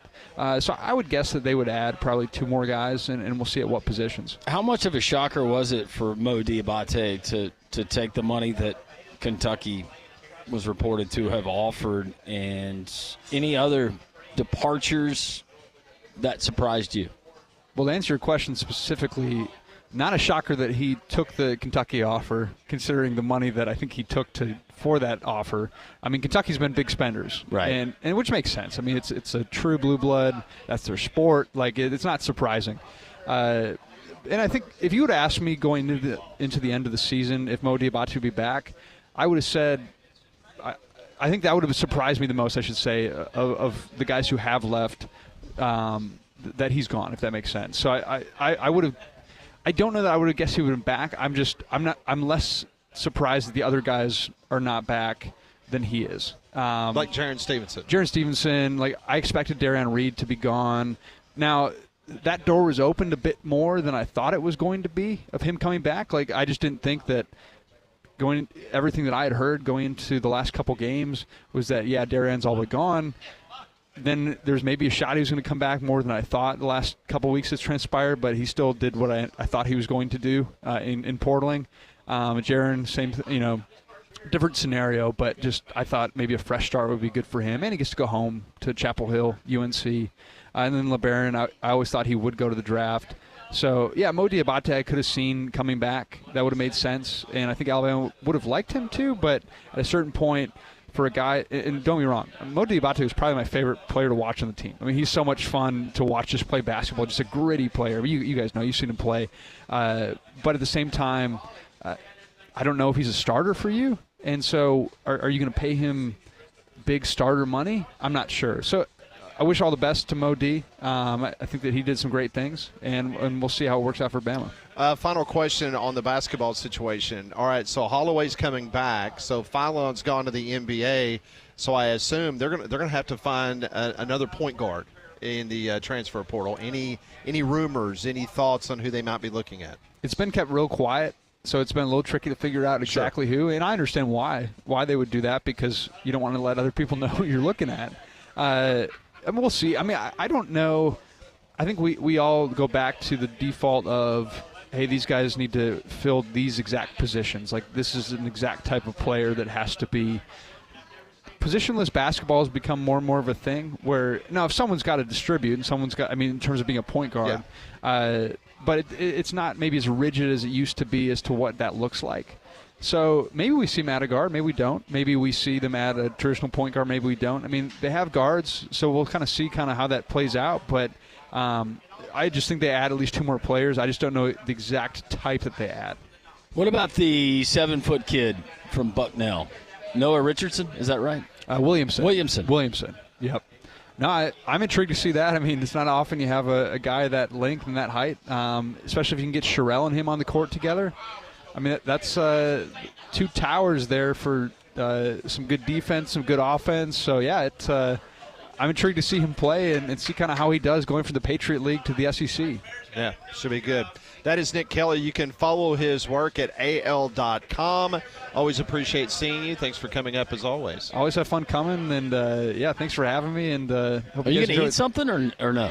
I got to run. I would, but he's got bitty his other phone's been going off. I mean, just stuff your pockets with some of those chips and salsa. Might be a little messy, but I'll give it some thought. That is Nick Kelly from al.com. Always a pleasure having Nick stop by and give us his thoughts on Alabama. More 3-man front. This is Jocks 94.5.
Always appreciate Nick Kelly from AL.com stopping by and seeing us here at 3-Man Front at Social Taco. You too can stop by and see us. We'll be here until 2 o'clock. You know, water can find its way into any crawl space, bringing dangerous mold, mildew, and wood rot. But APS can protect your home's foundation and provide valuable storage space as well. The APS crawl space encapsulation system, it can stop that water, keep the pests out, while lowering your energy costs. The engineers at APS will design a custom solution for your home. Crawl space problems will not get better over time. They get better only when you call APS. 205-951-9717. Start protecting your home today with APS, established in 1977 to solve the most challenging issues around your home. Call them today. That's APS. AlabamaProfessional.com, 205-951-9717. With the transfer portal opening tomorrow, Pat, you think about maybe grabbing a 4-pack of running backs from the portal store? I hear they're available from an ACC school. Yeah, 4 Cal running backs enter the transfer portal in one day. Byron Cardwell, of course, Jay Knott, who we've seen a couple of times versus Auburn, Justin Williams-Thomas, and Kadarius Callaway. And a lot of people pointing to the fact that Brian Harsin is now the offensive coordinator there. The Harsin effect. See, he couldn't recruit when he was at Auburn, and now he can't even recruit people that's in his own locker room. They got guys leaving left and right. Yeah, they're like hitting the road. Yeah. I wonder if that was expected by Justin Wilcox. You know, the odd situation, I was reading an article last night where it kind of came as a little bit surprising because, if I'm not mistaken, he went on social media a couple weeks ago and he basically proclaimed his love for Cal and that he was going to run it back, so to speak. So it's interesting how this situation has now turned into him doing a video. It was like a hostage-style video of him like in a hotel room saying that he loved Cal, but, you know, it was time to move on. So it was just odd timing. It really shouldn't surprise us anymore. Maybe he got to the collective. They sat down and they started shaking things out and said, look, we need you to stay healthy for the year, or that kind of money that just doesn't exist here at Cal. Which, when I think collectives and healthy collectives, I don't think Cal. No, I don't either. And, you know, he's now Ron Rivera is now the GM for the California Golden Bears. Is he really? Mm-hmm. Sure is. So maybe Rivera said, you know what? This odd kid and these other running backs aren't worth a darn. Wait, like the former Commanders and Panthers head coach? That is correct. I did not know that. Yep. Good old Ron. Hey, he's a great coach. So that's the thing now with these athletic departments on the West Coast. Just get somebody with some heavy NFL influence to come and run your. Yeah, he was approved last week by the University of California Board of Regents as the first general manager of the football program at Cal Berkeley. I like Ron Rivera. I think he's outstanding. Yeah, good for Cal. And you know what that means? Wilcox better be looking over his shoulder. You daggum. So if I was the president, I'd be like, you know what? Thank you, Justin, for your service here in Berkeley, but I think we might be going another direction. I would rather have Andrew Luck looking over my shoulder than Ron Rivera. Yes. If I was a head coach. Very much so. Yes. More from our buddy Pete Nakos, who joined us yesterday. He's put out with On 3, and it is continuing to trend that Nico Iamaleava, the team to land him, UCLA, but Tulane still on the bingo card, never had Tulane prior to this. And I realized, we had somebody text in, Tulane's loaded with money. I realized that. I realized the academic institution that it is. But they don't have that money on the football program. I have worked a game in Yeoman Stadium, but yes, that money is typically. How many people was at that game? Vanderbilt has a crap load of money. How many people were at that game that you were on the sideline for? It was probably a little bit more than Stallions and the Renegades the other night. So less than 15. Yeah, that I can remember. Yeah. Yeah. It was a nice stadium.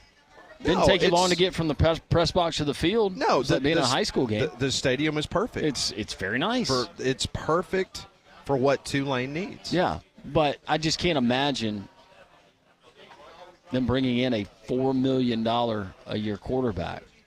Unless somebody down there is going, you know what? If we bring in the $4 million quarterback and we find ourselves to the college football playoff berth, out of the American Athletic Conference, then you know what?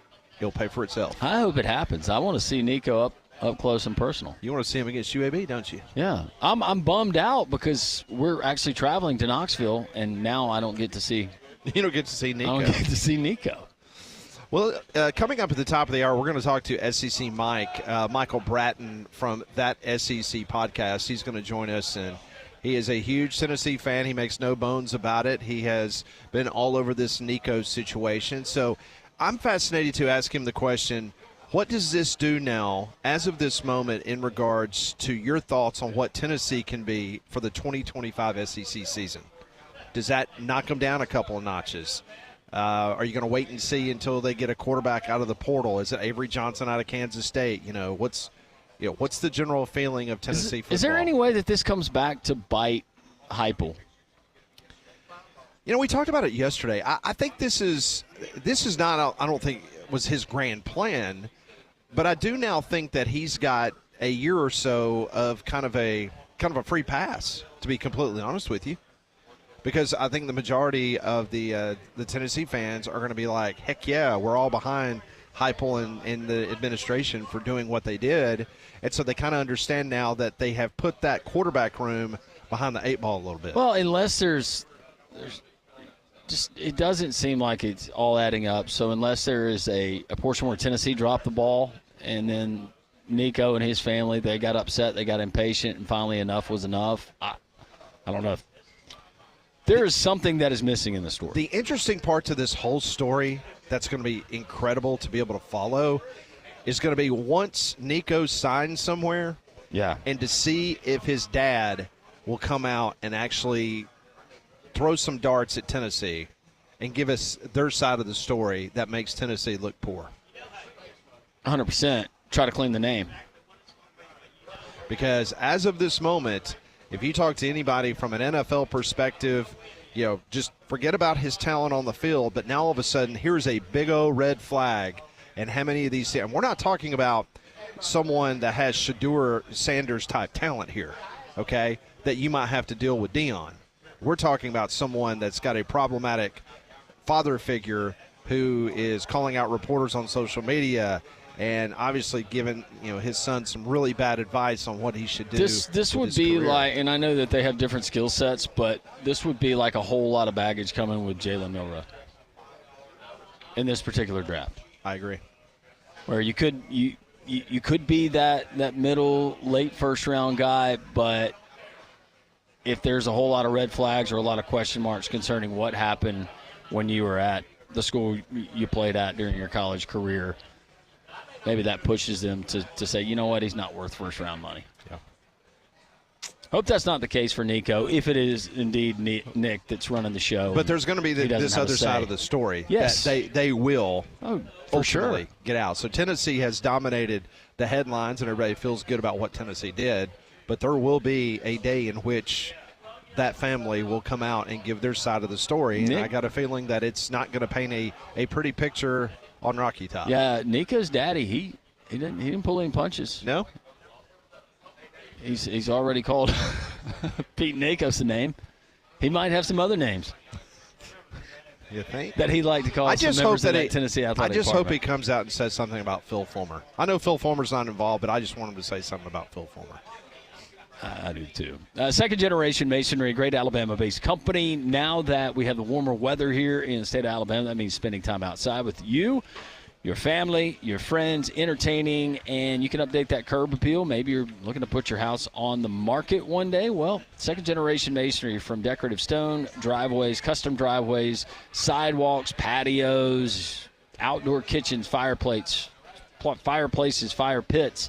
They can handle it all, but not only residential construction, but also commercial construction as well. Second-generation masonry. Go to the website. Wonderful people, and they do great work. SecondGenerationMasonry.com. Get the free quote today, and make sure you tell them Landrum from Jocks 94.5 sent you. So 17 players from the college game have been invited to Green Bay for the coming up next Thursday, the big NFL draft. We will tell you the players that are going to be there, the players that won't be there, and there's one person out of the 17 that Vegas says has no shot at being drafted in the first round. We'll tell you who it is next on Three Man Front.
Continue. We are live from Social Taco here in Homewood. We got more folks filling up tables up top. We do still have some room. You can enjoy the Taco Tuesday, the $4 tacos all day long. No limit on those, but don't forget about half off happy hour Monday through Friday, 3 to 6 out on the patio where you enjoy half off apps and drinks as well. Social Taco is always a wonderful place to come and enjoy with friends and family, and just great weather outside, Pat. Man. It's fantastic. 70 degrees, nice little breeze blowing, sun is out.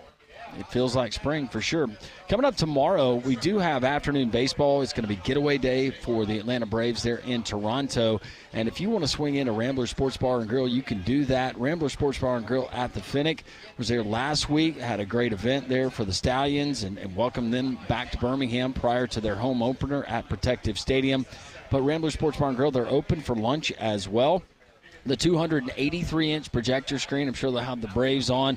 A lot of other games on as well with all of the video boards that they have there inside of Ramblers. Amazing food and drinks.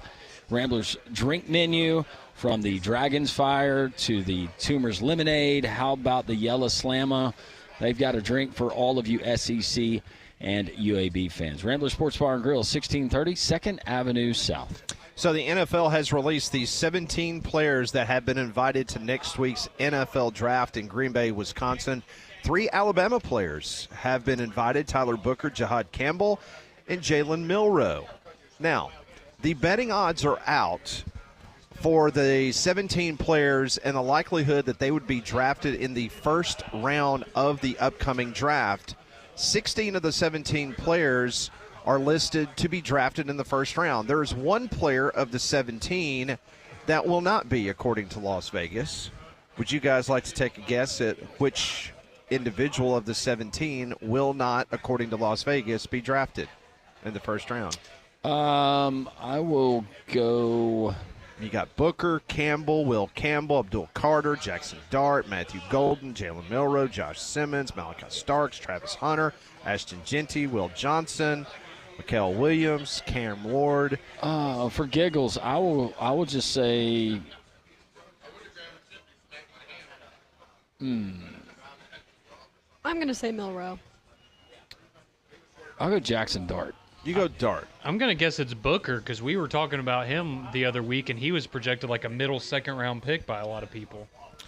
Alabama quarterback Jalen Milroe is the only player at the draft who is viewed as an underdog to be a first-round pick. Milroe currently has a plus 120 odds to go in the first round, according to DraftKings. Now, I did hear this morning on the NFL Network. Now, Cam Ward was invited to the NFL draft, but word this morning is that Cam Ward and Shedeur Sanders will not be in Green Bay. It's a good move. So it begs the question that we discussed last week on this show. What kind of assurances has Team Milroe been given that he is going to be a first-round draft pick? Because I just have a feeling that this is setting up for another Will Levis situation. I said it last week. I'm going to continue to hold firm there. And Vegas agrees with that. I think you get the same assurances that players in the past have gotten, but we've seen very uncomfortable and awkward situations that go down. And a lot of times maybe a team does have the best intentions, and they're telling you what they know to be true at that time. But then there's a shakeup on draft night, and all of a sudden they got to scramble, and this guy's not there, and this guy that they thought would be there wasn't. And then they have to be reactionary, and all of a sudden Jalen Milroe and everything we said is out the door, and this is our plan D, and we got to go and grab this guy. I think that happens probably in every draft. Well, and I heard this morning that the New York Giants, that's a team rumored that was interested in Jalen Milroe, that they're working out Shedeur Sanders today in a private workout in Boulder. They're retiring his jersey while he's there? Hope so. Hope so. But it's just amazing that out of the 17 players that have been invited to Green Bay, there's only one of the 17, which I'm not surprised. No. But it's Jalen Milroe. I think you'll have a very good idea if you're Jalen Milroe after the 9th pick, which is the Saints, If at that point in time when the Saints get off the board, if 3 quarterbacks have been taken, I think you feel really good if you're Jalen Milroe. So you're saying if 3 quarterbacks are taken in the first 9 picks, then Jalen Milroe has an opportunity to be a first-rounder? Yeah, and I mean, I'm not saying that he doesn't if that's not the case, but I just think, the Jackson Dart dilemma is very interesting to me, and I just – again, if I'm a team like the Steelers sitting there at 21 and I have my pick between Jackson Dart and Jalen Milroe, I think there's a lot of people that are going to want to go Jackson Dart there. So I think depending on where he goes, if you do see a team take him in the top 10 picks or so, maybe that shows a little bit of that desperation like Landrum was saying, and you have a team that scrambles and feels the pressure and they go, all right, we might as well just, bite the bullet, take this guy. We believe in him and hope that it works out. Well, look, I know you can get in trouble anywhere, but I've been to Green Bay, and I appreciate the history, and it was fantastic, and I'll never forget that bucket list experience of watching a game at Lambeau.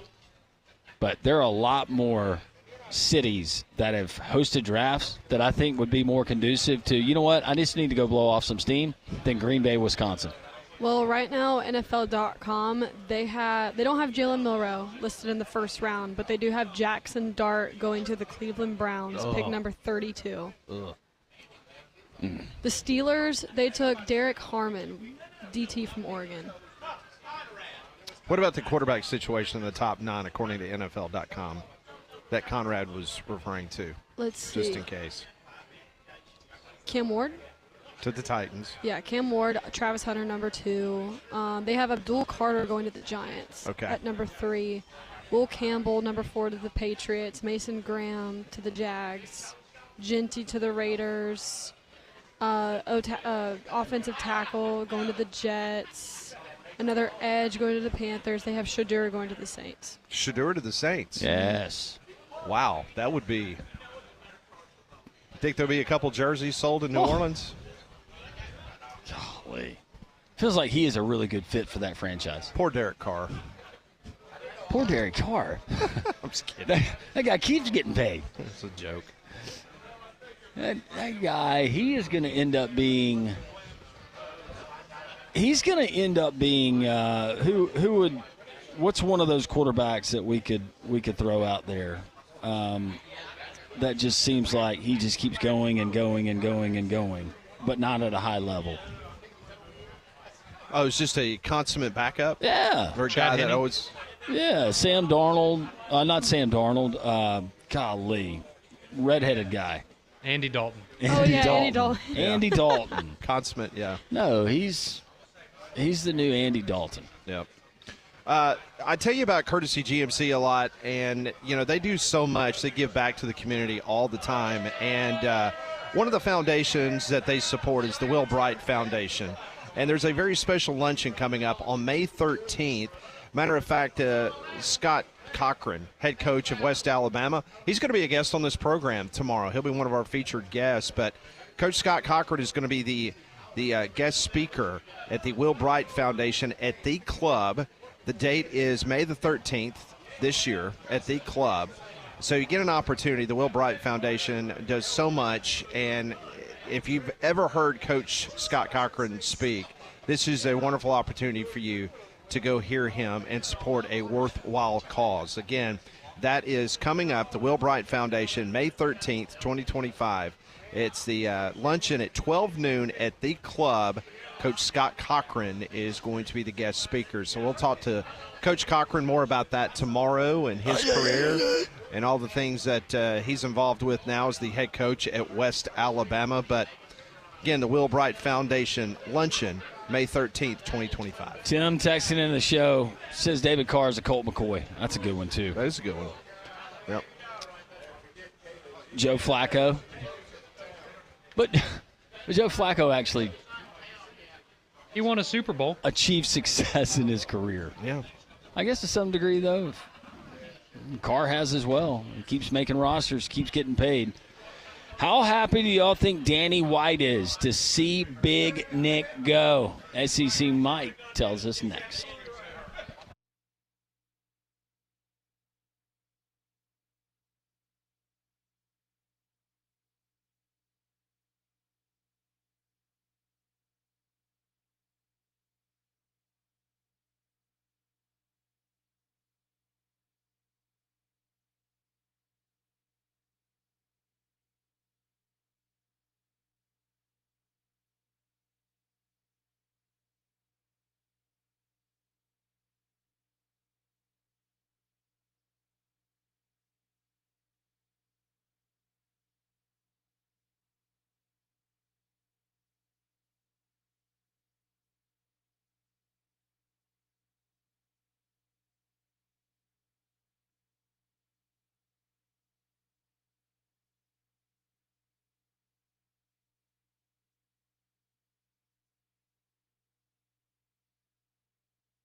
It is 12 noon. Welcome back in. This is Three Man Front, Jocks 94.5 on an absolutely gorgeous Tuesday. Thanks for making us a part of your day here on Jocks 94.5. The Taco Terrace almost filled up to capacity, but we still have room for you. So come on up here and enjoy lunch with us here at Social Taco. Well, let me tell you about our friends at Trim Tab Brewing, because this weekend, yes, April 18th, is Trim Tab's 11th anniversary weekend. There's going to be music all weekend, Friday, Saturday, and Sunday, with new beer releases. Red Mountain Crawfish will be there, and plus, don't forget the big news. Thursday, April 24th, That's me right. and Pat, we will be there live for the NFL Draft Party, so come by and see us. Tub the Band is also going to be there, and every Sunday is Fun Day at Trim Tab, so they're going to have live music every Sunday from 3 to 6, so go check them out at Trim Tab Brewing in downtown Birmingham. Yeah, so stop on by and see me and Molly next Thursday night, fun. the 24th. At the NFL Draft. We've been all over the board this morning. We've been talking about the NFL Draft just a couple minutes ago, about the odds of being a first-round pick, where Jalen Milroe is the only one of the 17 invited to Green Bay, not, according to Las Vegas, have the best odds of being drafted in the first round. We've also spent a lot of time talking to Nico, about Nico, I should say. Mike Griffith from DogNation.com joined us. Nick Kelly covers Alabama from AL.com. He joined us here on site talking about Alabama portal needs. He does not believe that it's going to be a very, I guess the transactions will not be coming and flowing there in Tuscaloosa when it comes to Alabama football. No, and typically if it is, if you've got a lot of guys that are departing and you need to fill those spots, it's either a coach that's trying to rebuild a roster, or you've had some shakeup there within your coaching staff. So usually if it's not just a couple of guys, then there's a lot more there, and there could be bigger problems that you're looking at. So that's probably a good thing if they're not super active in the portal. I agree. Joining us on the Higginbotham Hotline, you know his voice, you see his videos, that SEC podcast, the number one SEC podcast out there. Joining us now, Michael Bratton, also known as SEC Mike, joins us here on Three Man Front. Mike, I know it's been a tumultuous time up on Rocky Top. How have you been surviving, my friend? Yeah, it's not too well, to be honest with you, Pat, but I just spoke to Conrad. He said you and Tennessee or applaud Tennessee for making their move, so at least some good has come out of this. There's a silver lining to everything, I guess. All right, so let's go back. We're hearing stories that this conversation with Nico's family and the University of Tennessee goes back to December when they started this, I guess, the conversation of a negotiation, or open negotiation to try to influence maybe a new contract of $4 million a year. When did you start hearing rumblings that there might be a problem between Nico's camp and UT?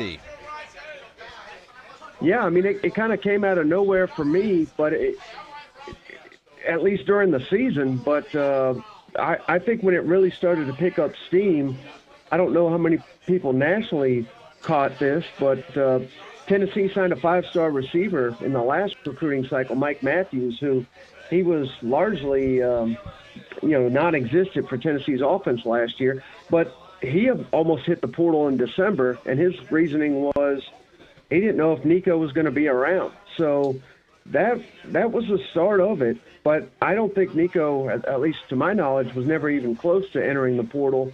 But the fact that the future of the position at the receiver position thought he could, I think I should have taken that a lot more seriously. Mike, as far as from a Tennessee fan perspective, the sentiment of those that you talk to, and you can include yourself, did people feel like the return on investment up until last Friday was there with Nico and what he'd provided based on the cash that he had gotten since coming out of high school? No. It's almost comical that he hasn't even earned the money that he's been paid yet. So why in the world would he be asking for more money? I'll never know. And this just broke. I don't know if you guys have seen it from On3, but apparently teams are waiting to see if Nico will take his asking price down before they even consider him.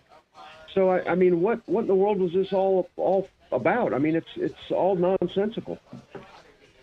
In regards to the outrage for the fan base, as you guys were being held hostage, what was going to happen for the orange and white game? What was the general understanding of the people that you communicate with in Vol Nation? Were they behind the university by letting him go, or do they want to see him stick around?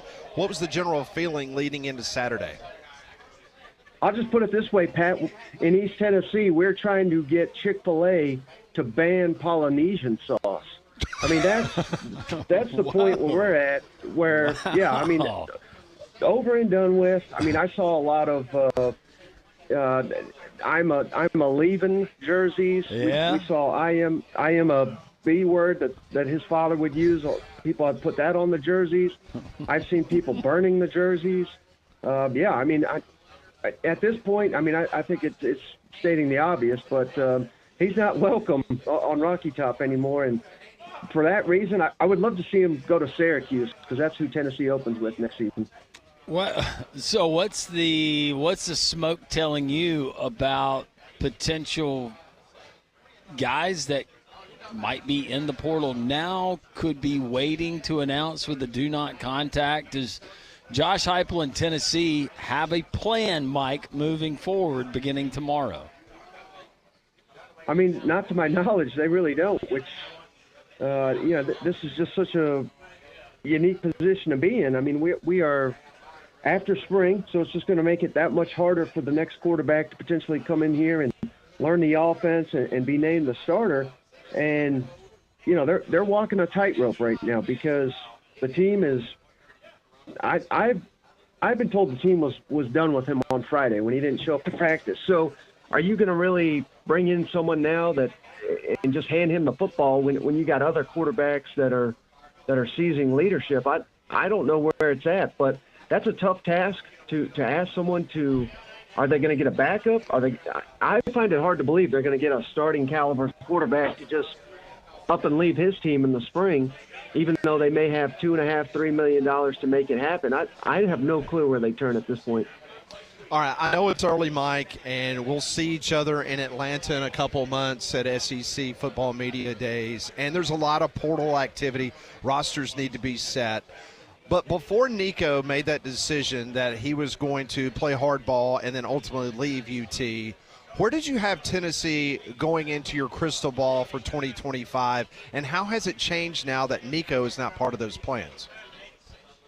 Yeah, I mean, honestly, I thought best case was maybe 9-3. I didn't think this Tennessee team could reach the college football playoff, even though their path to getting there certainly is a path. They'd have to beat Georgia at home, which I honestly couldn't see them doing it. They would have to beat Alabama on the road or Florida on the road, and I don't even know if I was alive last time Tennessee beat either one of those teams on the road. So I didn't see it, but now that without Nico, I mean, I think you're looking at 7-5 at best. I really do. And that's not to say this team is devoid of talent, but it's a really uphill climb, I think, just to get to 8-4 now. How does that affect Josh Heupel in the eyes of the Tennessee fans and namely the administration? Does he get a pass because of everything that transpired with Nico? I think he does, because right now I think his popularity is at an all-time high on Rocky Top. Now, they come out and they lose to Syracuse. I don't think people are going to really care that he took a stance here. But understandably, I think it was probably the right decision for the long term of the program, because they've had a number of guys come out here and even going into spring that said, hey, I need a pay bump, otherwise I'm hitting the portal. And they have given in to a lot of these. So, they took a hard stance here with Nico. If they go 6-6 or worse, I mean, it'll be a complete disaster. And I don't think they're going to be that bad, but I wouldn't rule it out either. Talking to Mike, SEC Mike, Michael Bratton joins us here on Three Man Front, getting his thoughts on the Nico situation in Tennessee moving forward. You just said something that was very startling to me. The potential of an SEC school losing to Syracuse. Now, I mean, are you saying that for shock factor, or you really do believe that this Tennessee team could go into that game and potentially lose to the Orange? I mean, I've seen more embarrassing things from old Rocky Top, trust me. So, Nico, again, you could believe he was an average quarterback, and up to this point, and when I say average, I mean SEC average, which is still pretty good.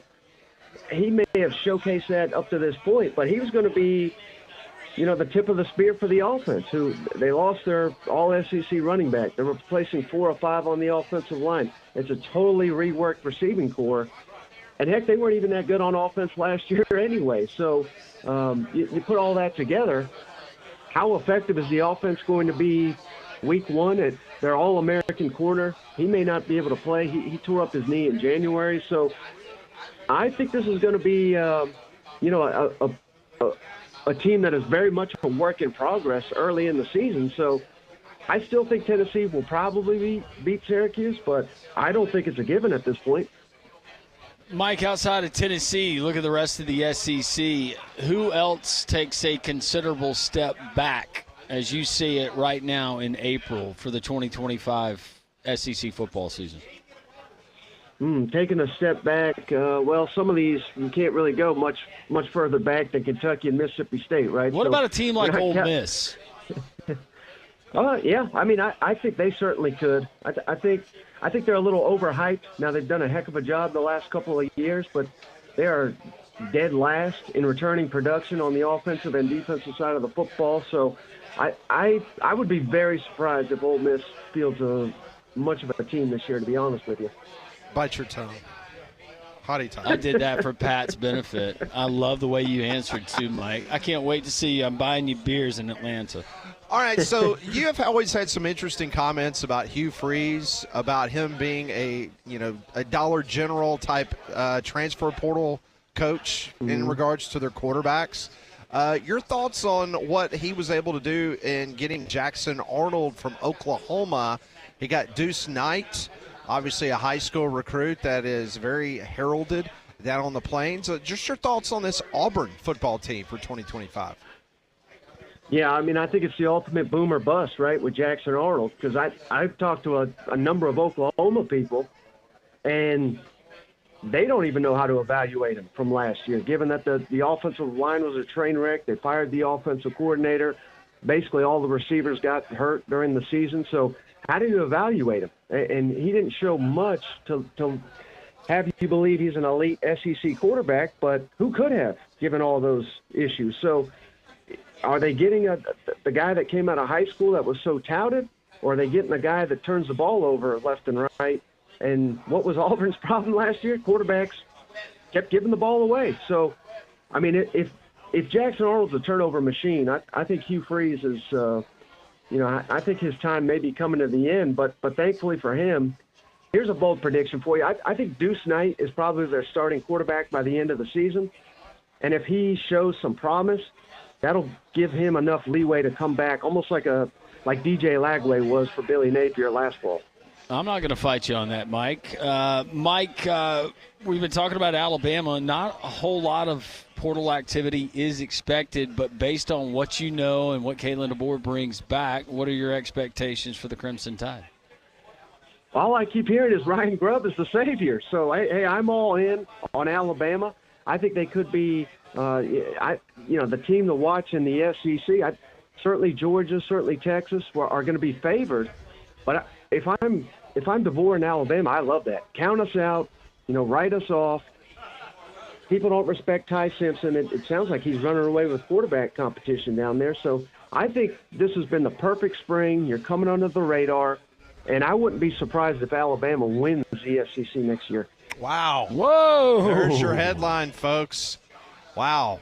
SEC Mike saying he's not surprised if Alabama wins the SEC in 2025. Man. Now, if Nico was back, Tennessee would beat him. But now that Nico's gone, I mean, that may have swayed me right there. Okay, I got you. Well, listen, you were the first person we thought of last week with all this turmoil. We know that you and Cousin Shane were going through a rough time, so just wanted to have a kind of a health check with you and make sure you're okay. Yeah, we're hanging on there, but just do us a favor. You go to the Chick-fil-A window. Do not get the Polynesian sauce. Join us in refusing that, if you don't mind. Okay, I will. No, the Polynesian sauce is overrated anyways. Yeah, I'm not a fan. Now, not worth the price. The honey mustard's another story. I'm sorry. I'm not giving up the honey mustard. Chick-fil-A sauce is pretty good. Yeah, it is. All right, Mike, I hope you enjoy the rest of your afternoon, and I'll talk to you later this week. Absolutely. Thanks for having me, guys. All right, thanks. That's SEC Mike joining us on the Higginbotham Hotline. Wow, some major takeaways there.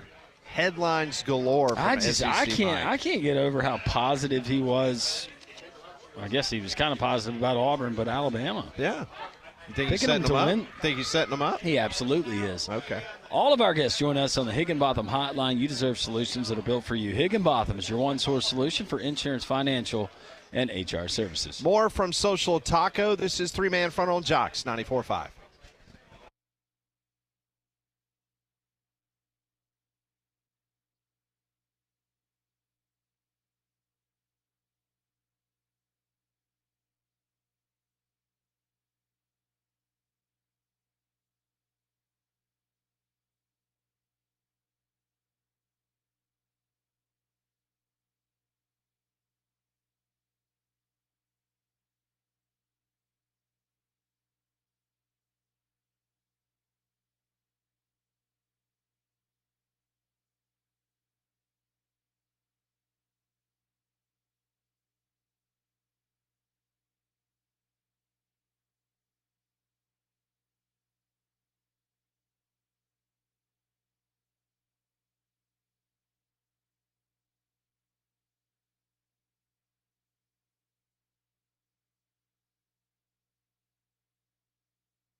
Welcome back in. It's Three-Man Front on a gorgeous Tuesday. We're live at Social Taco. Landrum was just over there saying hello to a new group of folks, 5 new folks. Yeah, we got some fresh faces. Walter said he was listening to us as he was riding around, and he called some of his buddies and he said, let's go. It's a great crowd. Yeah, he's trying one of the new Buffalo Chicken Mexican pizzas. I see that. Ooh, that looks good. It looks really good. It's really good. Burr just showed up. He's getting a carry out. Burr's got a chef's jacket on. Yeah, he must be doing some cooking today. So he's came in, got some food. FSU Dave is here. all of our friends. Got Alan, one of our he listens to us every single day, but this is his first time in the terrace. Yes. He is sitting next to Gringo. Yep. So I found out he actually bowls. He bowls in one of the leagues where we bowl. Oh, okay. Yeah. And you got bowling tonight, right? We do. We're 2 points out at first. Ooh. It's crunch time. It should be interesting. Yeah. Let me tell you about my good friends over at Abide Roofing and Travis Lloyd and his local roofing team. They're absolute pros, and they're offering something tremendous right now. Free roof inspections. That's right. No strings attached. No pressure from Travis Lloyd and his local roofing team. They just want to give you the honest look at what's going on up on your roof and give you some options if you've got some loose shingles or if you got some leaking and you might need a brand new roof. And trust me, folks, I'm speaking from experience on this. A few years back, Travis and the Abide Roofing, they took care of me. Got me a brand new roof, and even when my insurance company was, let's just say, being a little bit hesitant and difficult on some things, but Travis was right there through the whole process, helped me every step of the way. I 100% trust these guys. They are licensed, bonded, and insured. They're the real deal. Your roof protects everything you care about, so you need to be able to call somebody that you can trust. Be proactive today. Call Abide Roofing, 205-922-7134, or go to their website, abideroof.com. Some big news coming out of Auburn. The transfer portal for football opens at midnight, but the basketball portal, it has remained open, and Auburn trying to replace some of that size with some size and some skill, and they get a Birmingham native, Keyshawn Murphy, formerly of Mississippi State. He has committed all 6'10" of him and 12 points per game on average to Bruce Pearl and the Auburn Tigers. So one of those needs has been filled. That's a really good get. Keyshawn Murphy, originally out of Ramsey High School. Yeah, 6'10" junior, as Landrum said, averaged around 12 points a game, 7 rebounds, 1 block. So I think he's going to fit in real nicely with Bruce Pearl's offensive system. Since we're talking about the portal, Molly, our friend Pete Nakos, who joined the show yesterday, he has just updated a couple things on his website on On3 about Nico. Yeah, so multiple schools are, I guess, ready to become a contender for Nico, but only if he would be open to a deal closer to around $1 million. So we know that. Wait, hold on a second. Yeah. So he was going to make 2.2. So let's backtrack. He wanted 4. Okay. That was what he wanted during the portal windows. But he was going to make. And at Tennessee, he was making 2.2 between 2.5, they think. Okay. And now they're saying if he doesn't get that $3 to $4 million deal, and if he's willing to open to a deal closer to $1 million, that's where Tulane comes in. And I assume. And they're not. It looks like they're not the only one either. So earlier this week, it was rumored that UCLA had emerged as one of those schools. However, and he's from Southern California as well. North Carolina has also kind of been in the mix. But now they're viewed as the favorite to land the South Alabama transfer, Gio Lopez. So, who's from North Alabama, played at James Clemens High School. Right. So it seems that North Carolina and Bill Belichick and Jordan are out of the mix because we know she's really involved in that program too. Another school would be Tulane. They said they're still trying to identify their starting quarterback with everything going on with TJ Finley and him being suspended. So John Summerall, he's open to, I guess, looking in the spring portal for a new quarterback.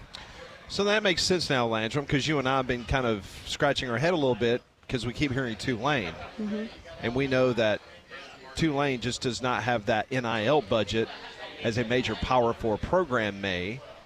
And that makes sense what Molly just said in regards to maybe if he's willing to take a pay cut in half of what he was going to make in Tennessee. I don't know if I totally buy that. Some of these schools, they have to know that even Nico and what it looks like right now, and maybe he didn't fulfill in their eyes the $8 million that he got out of high school, he is still the best quarterback that's available right now in the college football transfer portal. Correct. And it will probably, unless it's something unforeseen and there's a bigger name and a better quarterback that comes out, I guarantee he's probably got the do not contact because he's already consummated a deal with somebody behind the scenes. Tomorrow is what I'm talking about. You think so?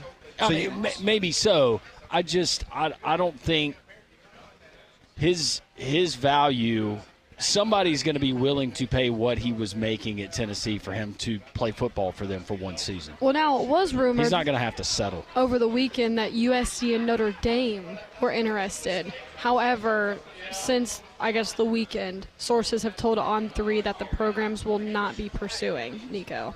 Yeah, I heard USC's name quickly. Yeah. But then late on Sunday night, there was some stories coming out from Southern California that the Trojans were not going to be involved. Yeah. And so that kind of backs up what Molly just Well, said. and with Notre Dame, if I remember, they've got a guy that they're really high on that's already on their roster. And that played into Deuce Knight's decision, I think, part of it, to decommit from there and to commit to Auburn. Not that they don't have the pockets, because there was reported that they paid a lot of money for Riley Leonard to transfer from Duke for one season last year. There's probably a team that has not emerged yet or is not playing their hand or showing their hand. Go ahead. And see, now on 247 Sports, they have the quarterback rankings. Obviously, they have Nico as number 1, but they have him crystal balled to Carolina 100%. 100%. Hope Jordan doesn't like Polynesians. Wow. 100%. What did you think about her get-up that she had for their spring deal? I liked it. Yeah? I liked her jacket. Or her little, whatever, trench coat that was. Yeah, it was a trench coat. She had on was it a skirt or shorts or? Sure. Something like that, Something. yeah. It was an interesting combination, but she pulled it off. She did. She looked good. So that's an interesting segue, because the 24-year-old girlfriend that we're referring to, Jordan Hudson, as we all know, she's now being CC'd on emails from North Carolina to Belichick. So our good friend, Matt Baker at The Athletic, he has decided that because of a Freedom of Information Act, he wanted to take a look at those emails that's being sent that Jordan Hudson are being able to look at. So there's 44 emails that he was able to get his hands on to take a look at what's being discussed between her and the University of North Carolina.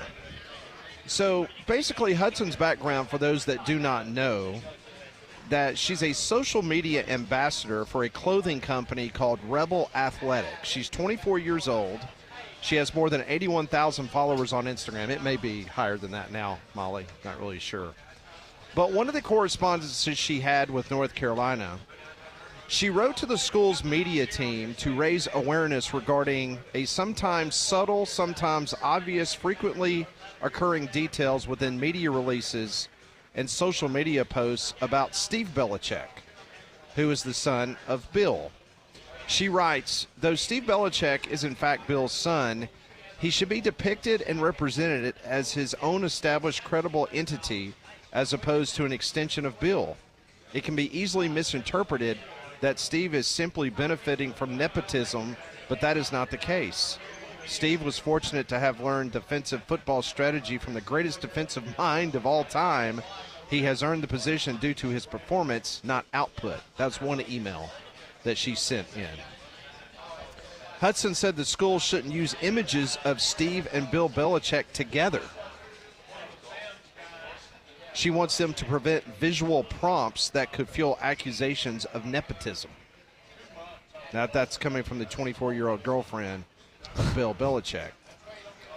Most emails, according to Matt Baker from The Athletic, are very mundane. Now, General Manager Michael Lombardi asked Hudson about compiling a reel of great things former quarterback Tom Brady, Rob Gronkowski, and others have said about Belichick that the Tar Heels could show recruits. North Carolina also discussed with Hudson interview requests from 60 Minutes, Good Morning America, and a Charles Barkley's podcast. She quickly said that Belichick was not available to do Barkley's podcast. Don't know why, but said it was not available. He would do it later. Also, she pointed out to North Carolina that you need to block users on social media. Does that sound familiar, Landrum? Hudson sent an email to North Carolina in February asking a senior AD, is there anyone monitoring the UNC football page for slanderous commentary and subsequently deleting it, blocking users that are harassing Bill Belichick in the comments, end of quote.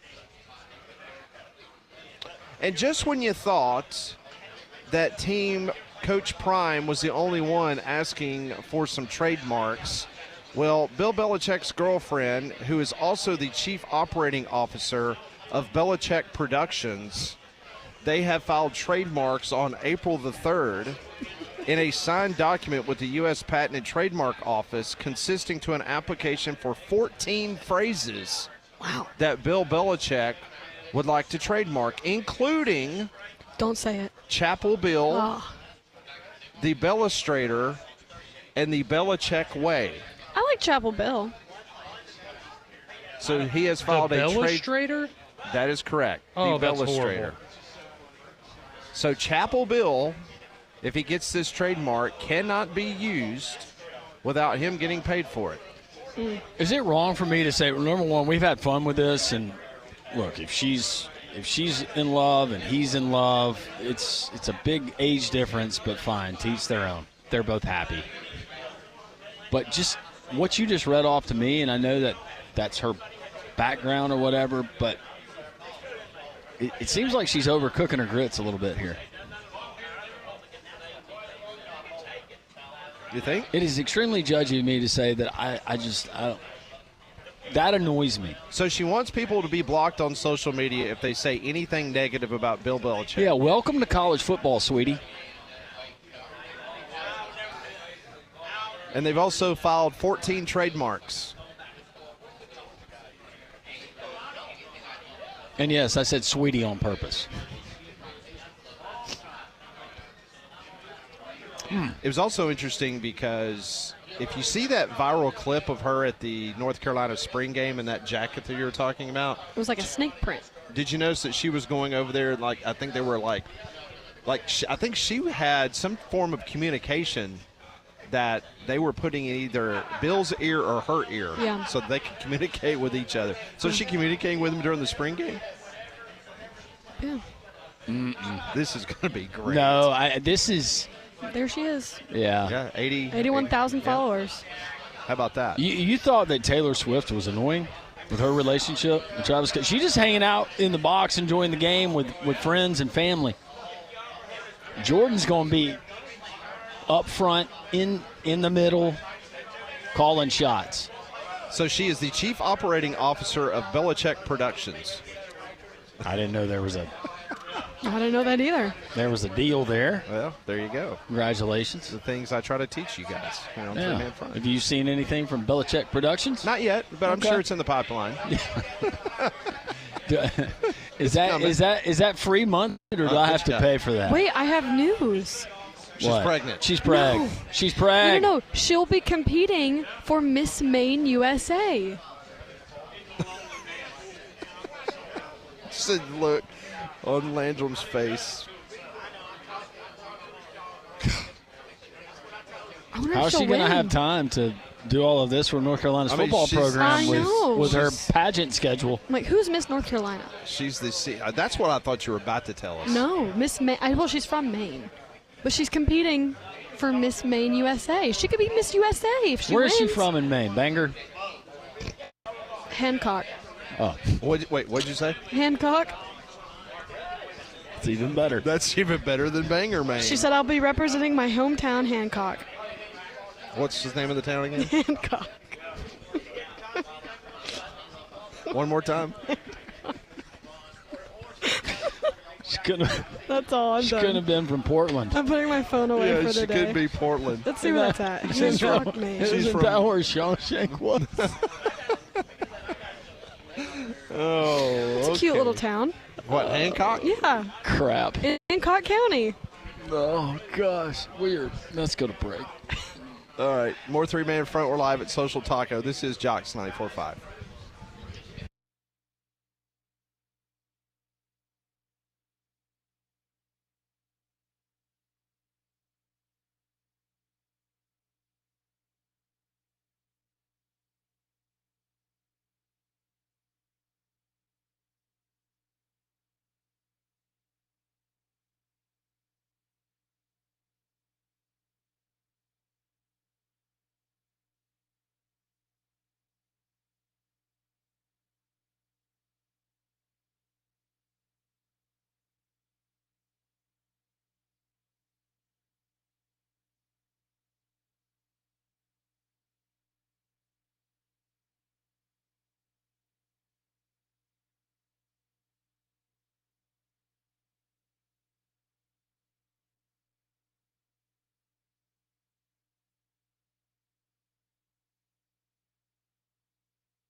12:37. Welcome back. It is three-man front. The Tuesday edition. That means we're here in the Taco Terrace, high atop Social Taco in Homewood. It's in the square next to City Hall. If you haven't been here, maybe you've driven by and you said, I'm going to join them one day. Well, Walter and his buddies, they have done that, and some of our regulars and a few new listeners like Alan and others have joined us. Social Taco here in Homewood, and if you can't catch us before 2 o'clock when we go off the air, you can come and enjoy the patio weather today and throughout the spring and the summer. Half off appetizers and drinks Monday through Friday for the half off happy hour 3 to 6 here at Social Taco. So Pete Nakos was on this program yesterday, and if you remember back to Thursday night, it was Nico's father, Nick, who went on social media and called Pete Nakos a bitch. And then so from that point in time, there was a lot of criticism from some people in regards to Pete Nakos and his reporting of the story. Well, Shannon Terry, who has been, if you don't know who Shannon Terry is, he has had a golden hand when it comes to touching things on the internet in regards to, I think, was it back originally with Rivals, and then he went to 247, then from 247 he has started On 3. So he has been very successful in starting and then selling and then coming back and starting new, selling, and then now he's at On 3. And he's Pete Nakos' boss. And so there's a little bit of news coming out of On 3 about Pete Nakos. Yeah, congrats to a friend of the program. He got a well-deserved raise and a new long-term deal with On 3. So in the picture, it's what, Shannon Terry? And then you're shaking his hand, holding him, a new contract. How about that? He says, one of the brightest young stars in college media and an even better human. I'm proud of you. That's sweet. And I know that Pete moved to Nashville because that's where the On 3 headquarters are, because Pete lived in another part of the world, and he moved to Nashville a few months ago. That's where he calls his home base. So good for Pete. He's a really good reporter, and so it's well-deserved that Shannon Terry gave him a new long-term contract. Yes, and what you deserve is great customer service. They're going to give you that at Dobbs Ford Parkway East here in Birmingham. Get in there, and you're going to get employee pricing. That's right. They're offering employee pricing for everyone that comes into Dobbs Ford on select models and makes. You can check them out, Alabama's largest showroom selection. And don't forget, when you purchase that new vehicle, because I know once you go out there, if you're dead set on buying a car, truck, or SUV, they're going to send it over the top. They'll beat any competitor's price, and you're just going to enjoy the overall experience. But you're going to have 90 days until you have to make your first payment. Dobbs Ford in Birmingham, dobbsfordbirmingham.com. Peruse the selection today, and make sure you tell Joey and Rachel Goshen, the managing partners there at Dobbs Ford, that Landrum from Three Man Front sent you. So last night on social media, a little bit of a storm happened when RG3 went on social media on Twitter, or X, whatever you want to call it. He says the Nico situation is an interesting one. Player wants more money, and the team doesn't want to pay. So the player enters the transfer portal. If you are screaming that the players should honor their contract and commitment to the school, then you better say the same for coaches. That created quite a storm. Jimmy Dykes from ESPN, he went to Twitter and he basically called out RG3 and said, look, here's the difference. A coach at a school, he has a contract, and if he leaves early, he's got to pay the contract buyout if he wants to go somewhere. And if a school wants to come and pilfer a coach, then they've got to pay the buyout. A little bit different from a player. A player just decides he's not going to honor the contract, and then he leaves, and there's no repercussions. So RG3 was quite the person to follow on social media last night. People were coming after him left and right. Oh, good old RG3.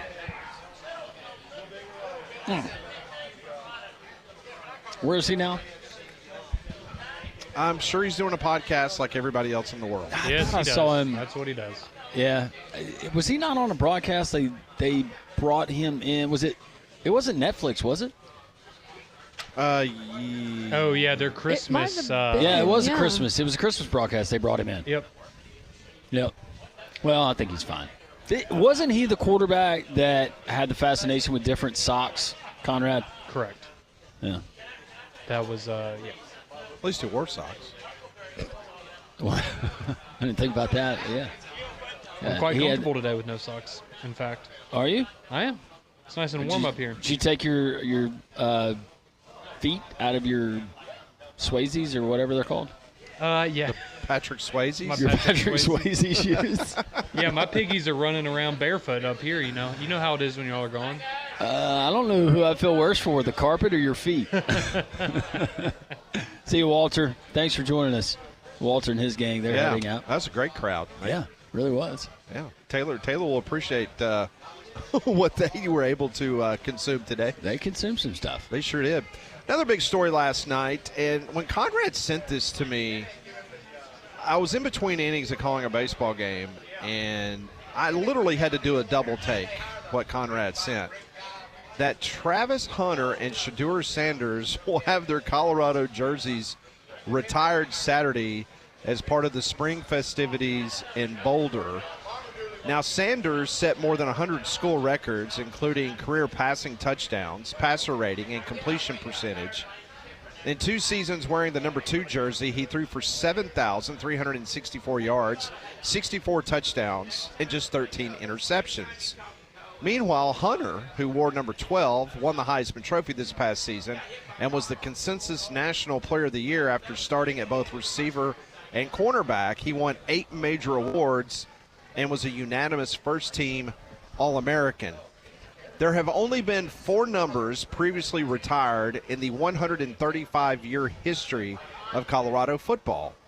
Byron White's number 24, Joe Romig's number 67, Bobby Anderson's number 11, and Rashawn Salam's number 19. What is y'all's thoughts on an early number retirement for Travis Hunter and Shedeur Sanders? I don't have a problem with it. I thought that there would have been more numbers that had already been retired in that program's history. I'm surprised there was a couple of names that you didn't mention there, but what's the likelihood after Deion's gone you're going to have anybody worthwhile of retiring? So that's true. I don't have a problem with it. I thought that Travis Hunter and Shedeur Sanders were sensational. And think about what not only Deion, but those 2 players brought, the attention that they brought to that program, and they won some games. I'm a little surprised about Shedeur. I'm not about Travis Hunter, though. I mean, when you have a player, Heisman Trophy winner, right, what he did this year was amazing. We're talking for the about program. Colorado. We're not talking about trying to retire these at Alabama. No. Or really, most schools in the SEC. If I'm Shedeur Sanders, though, I'm embarrassed. I'll be completely honest. This is straight up daddy ball. A little bit. You went 13-11 in 2 years as the starting quarterback, and the records are great, but you didn't win anything meaningful. Nothing. So you think this is daddy ball? That if his dad was Landrum Roberts and not Deion Sanders, he would not have his number retired. Correct.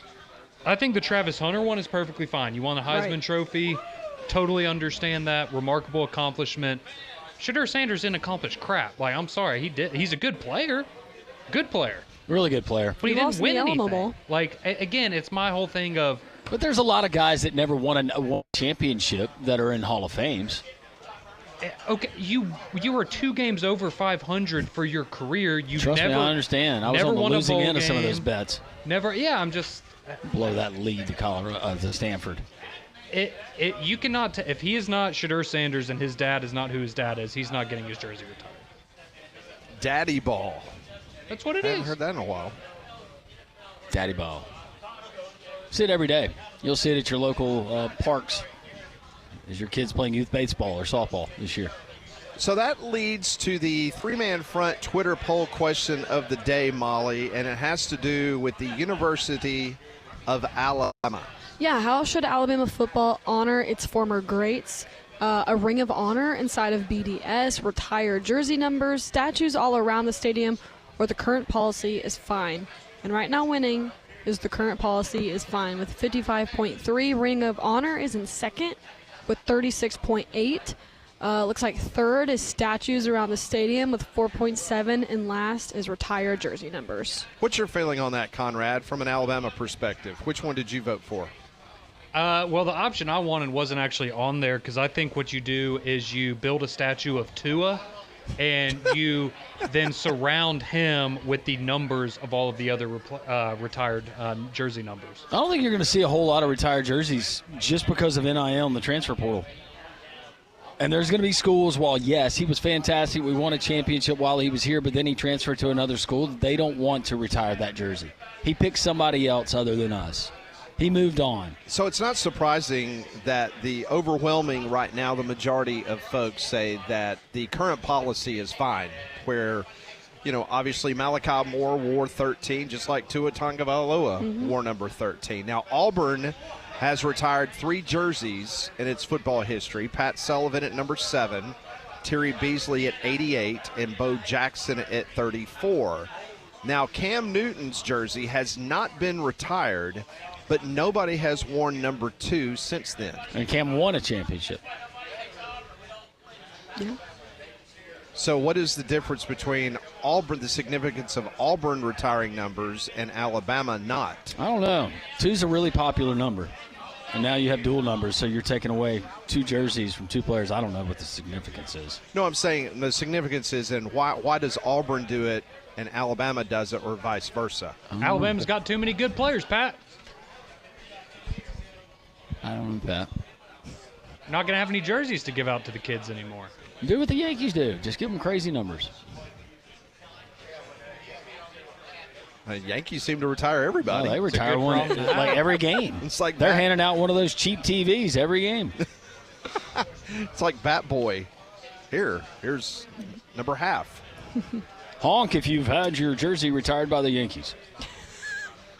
So basically, that's so much bitterness coming out from y'all right now. Oh no, y'all retired too many players. Y'all are too good. Oh no. Yep. Too much history in that. So why doesn't Alabama do it then, Conrad? I just told you there's too many. You wouldn't have any jerseys to hand out anymore, Pat. Too many. What about, does Jackson State retire their jerseys?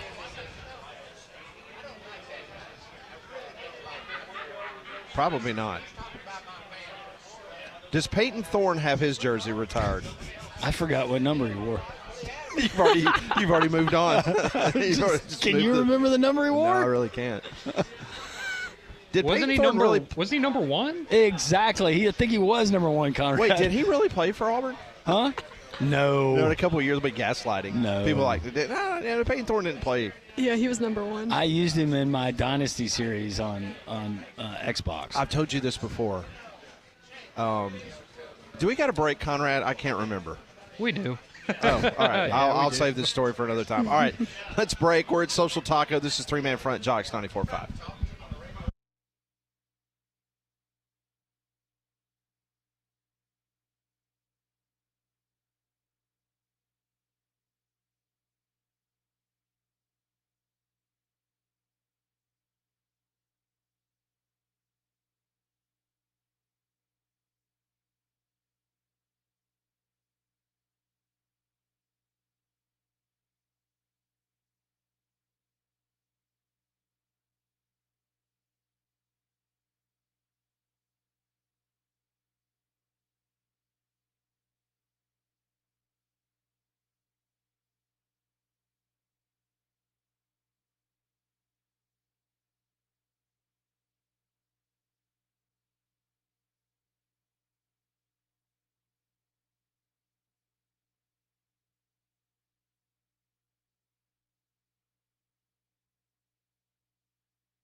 It is 12:23. Jocks 90. Excuse me, 12:53. Jocks 94.5. Molly thought she was in a time warp. I did. Thought you were going back in time, didn't you? What were you doing, Molly? She's getting excited. She's pumped. I am. I'm getting so excited. It's my jacket. And I got a book. Yeah, we got that last week. Yeah. Oh. 2 weeks ago. Well, I'm so happy I get it. He's already written the second one. I like That's to read. the first one. She's on probation. Yeah, see, I didn't know. I'm on Probo. I'm just getting my Look at last that. few minutes of touching the jacket before I have to hand it off to Molly. For Immerse your the next nose in it. You know, we did some hemming yesterday. We tried it on. Why? It's a little long. It's a little bit long on her. That's the jacket, though. But we had to make some adjustments. Yeah. It's not permanent, I hope. No, it's not No, it's not. permanent. Don't undo it, though. I hope it falls. Oh, thanks. You're just jealous. I'm really not. So you and Conrad 0 for 2 in this competition. Now me and Molly. Congratulations. I won the green Masters. Paige won the bracket. Go, Seems like girls. I But was you about to pull say from it's- Nebraska. Well, yeah. There's your loser. Dang. We're good at volleyball. Yeah. If you missed, What, any of have our- you prepared your speech? Huh? I didn't know I was supposed to give one. Well, you got people waiting. You've got people that are waiting I mean, for we've you had to. people come up here and say, "When is the presentation? When is Molly?" Yeah, gonna Molly, take this serious. I'll work on it. Well, you got about 2 minutes. Yeah, because we're going to have I'll to be do good. this during a That's this commercial break. generation. I'm going to work on it. Yeah. You got 2 minutes until minute 45 now until your speech. Just kind of pushing it off to the side. No, I'll be good. Yeah. All of these fine people have made excuses to their places of business on why they're not coming back from lunch yet. Have you noticed how arrogant PG has gotten now? Him and Kelly Kitchens. Ooh. Have you noticed On that? top, well, Florida and his Rays. I heard he was talking smack about them beating up on my Braves this weekend. I mean, it's just a different aura now. Yeah. For Florida fans. You're knocking I down can't a believe notch. I was pulling for Florida in the national championship game. I put the conference above my feelings towards PG and Kelly Kitchens. You know? Yeah. That was big of you. It was. Look at him. Just laughing it up. Just yucking it up. Enjoying himself with that Gator hat on. Don apparently doesn't get the joke. Everybody else does. Don's not very happy right now. Where have we seen this before? We have. All right, Molly, you ready? I'm so excited. All right, so we've got another hour to go. We're going to be here until 2 o'clock, so come on by and see us. We're live at Social Taco. This is Three Man Front on Jocks 94.5.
Well, we just had a very emotional moment here on Three-Man Front. There wasn't a dry eye in the place. As Molly Robinson she took my jacket. I did. It's How's a nice it fit? jacket. It's How's a it little fit? large. A little large. I like the shoulders. It's kind of very 1980s. Yes, I'm a big fan of Women's it. shoulder It's very pads. comfortable. Is it? It is. Keep you warm. I like the buttons. Can you tell the quality craftsmanship that went into course. the making of that jacket? Yeah, it costs $250 to make. That's right, from Cincinnati, Ohio. Yeah, it looks great. Yeah, so Molly, once again, a recap. Who were your golfers that you had besides I had Rory, I had Matsuyama, Hideki, and then Morikawa, Tommy Fleetwood. Wait a second. I sense a theme developing here. No, Tommy Fleetwood and Cam Smith. But there was a group of golfers there. I was sensing a theme. Oh, yeah, really good golfers. All under par. You're not taking the bait, are you? No. You've been around me too long. And in my acceptance speech, I thanked Rory and Colin and Hideki and Tommy Fleetwood and Cam Smith as well. Okay. Finished 14 under par. Well, congratulations. Thank you. I think you cheated, but that's no, goes without saying. Just jealous. Well, I am, but I know Landrup's jealous. I mean, he hasn't even made it back yet. well, see, here's the problem now because the three of you share an office together. Oh, man, and so what's going to happen? So awkward. Well, I know because what's going to happen is you're going to come in, and all of a sudden you're going to see Conrad or Landrum wearing your jacket. I know. I'm going to be mad. Take that thing off. Yeah, you need to do something. You're banned from the course. Yeah, forever. So this last weekend's television ratings for the UFL has just come out, and it was a good weekend for the UFL on television. Matter of fact, the DC-St. Louis game that was seen on ABC television, it peaked at 1.4 million people. That's right, for the DC-St. Louis game. So not only did they have over 30,000 people in attendance for the Battlehawks game against the Defenders, but you had 1.4 million at peak performance time in that game. The average was 967,000. And what day was that? That was on Saturday, maybe. Okay. Was it Saturday? I was just thinking about competing against. The Arlington-Birmingham game on Fox Television drew 682,000.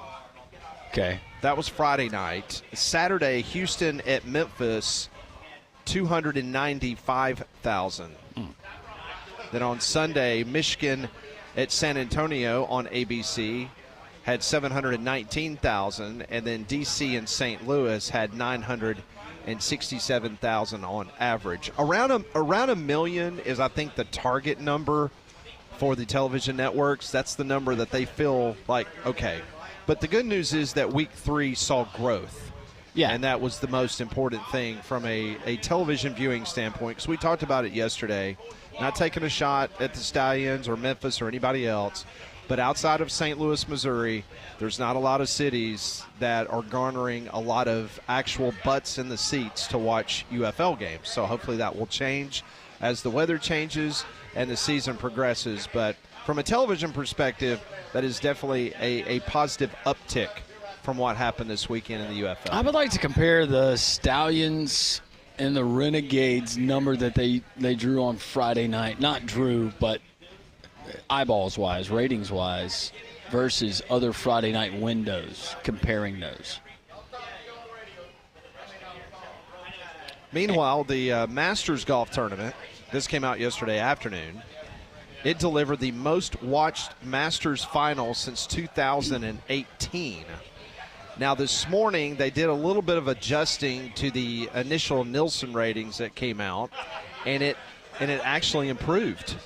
So the original number that they sent out, it is now up to 12.9 million people tuned in to the final round of the Masters. It peaked in the playoff at 19.9. Ooh, that's a number. So almost 20 million people tuned in to watch Molly win the green jacket. That's right.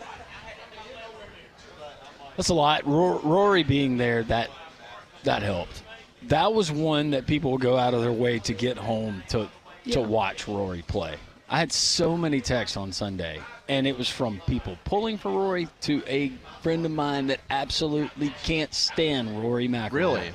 So it was all over the place. Why? Why do you not like Rory? Fascinating. Speaking of television, don't know if you saw this a couple days ago. This was a little bit of a surprise, but Fox TV recently made an all-out effort to swipe Reese Davis from College Game Day. They wanted him to become the host of Big Noon Kickoff. Now, how do you think that would have set with Rob Stone once that word came out, that Fox was looking to replace you with Reese Davis? Basically, Rob Stone does that. He's also host of the World Cup coverage and some other things on Fox. But if they had been able to woo Davis from ESPN, he would have completely replaced Rob Stone in all those duties. Like, he would have been the Big Noon Kickoff host. He would have hosted their college basketball coverage, World Cup in 2026. But Davis has agreed to a new contract. It was a 7-year deal.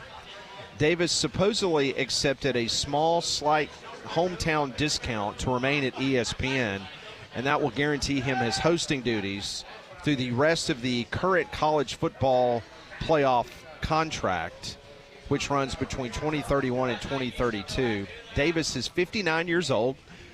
He's a Muscle Shoals, Alabama native, went to the University of Alabama, has been at ESPN for 3 decades. Also, CBS was rumored that they went very heavy towards Dan Orlovsky to be the replacement for Gary Danielson on the CBS Big Ten broadcast. I would have liked that. Orlovsky turned him down. Huh. Orlovsky does not have a new deal yet at ESPN, but the general feeling is that they will ultimately get something worked out. But Orlovsky was primed by CBS to take over for Gary Danielson. Once he said no, they pivoted to Charles Davis, who was a DB at the University of Tennessee, who does Fox NFL broadcasts and also is a contributor to the NFL Network. So a little bit of college football news and you notes. think Big Ten fans are going to be upset that they got an SEC guy doing their games? Isn't so ironic? So when the SEC started on CBS television, it was Todd Blackledge, who was a former Penn State quarterback. Now, again, when he quarterbacked at Penn State was not a member of the Big Ten yet. That was Penn State back when was he a member of that team that played Alabama? I know there's been several. But was he? No. If I'm not mistaken, I think that was Chuck Facina, maybe, that played Alabama. Okay. I think Todd does a wonderful job. Yeah. You've got Todd being a little bit older than what Todd is.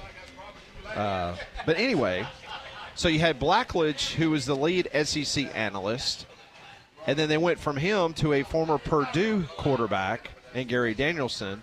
So I think it's just ironic how now the Big Ten broadcast is going to have a former Southeastern Conference player being the analyst. Let's see. He was drafted in 1983, so that would have been roughly just maybe a couple of years off. Was it not Chuck Facina who played Alabama in the '79 Sugar Bowl? So Blackledge led Penn State to the win over Herschel Walker in Georgia in the '83 Sugar Bowl. Okay, that's so. No, I think you're right about Facina against Alabama. Yeah, there he is. Let's see. Facina played at Penn State. Well, he played for the Buccaneers from 79 to 81. So, trying to see. Yeah, he would have played in the 79 Sugar Bowl. Okay. Yeah, that was him. Yep. Yeah, he was an All-American at Penn State. I could not, going back to Reese Davis, I could not imagine him working for anyone else in ESPN. That would be like Chris Fowler going and working for someone else. They just seem like they've been at ESPN forever. I mean, you mentioned how long he's been there, 3 decades, but it's wild to think of him being anywhere else. Yeah. Does he live in Bristol? Yes. He does? Yes. Yep. Okay. He's worked in Bristol, or excuse me, he's lived in Bristol as long as I've known him, and that goes back. So he was hired in his 20s. But going back to Chris Fowler, I remember Scholastic Sports America. You remember watching that on Saturday mornings? I do remember that. And Chris being an early sideline guy for the college football broadcast. So I forgot he did sidelines. Mm-hmm. Sure did. Kirk Herbstreit did sidelines before they put him behind a desk. Molly mentoring already. She got the green jacket. I know. She's got kids coming up to her asking her for life advice. What did you tell her? Anything I can do to, help the youth. What'd you tell her? Go with a claw grip or just belly putter? What? Yeah, pretty much that. The belly putter. Mm-hmm. Mm-hmm. That's the pat move. Yeah, it is a pat move. What, belly putter? Huh. Yep. I got follow-ups. Text line is open, 205-834-9450. Going back to Shadur Sanders and Travis Hunter having their numbers retired at Colorado, Allen asking the same question that was running through my mind. How is Cordell Stewart not retired?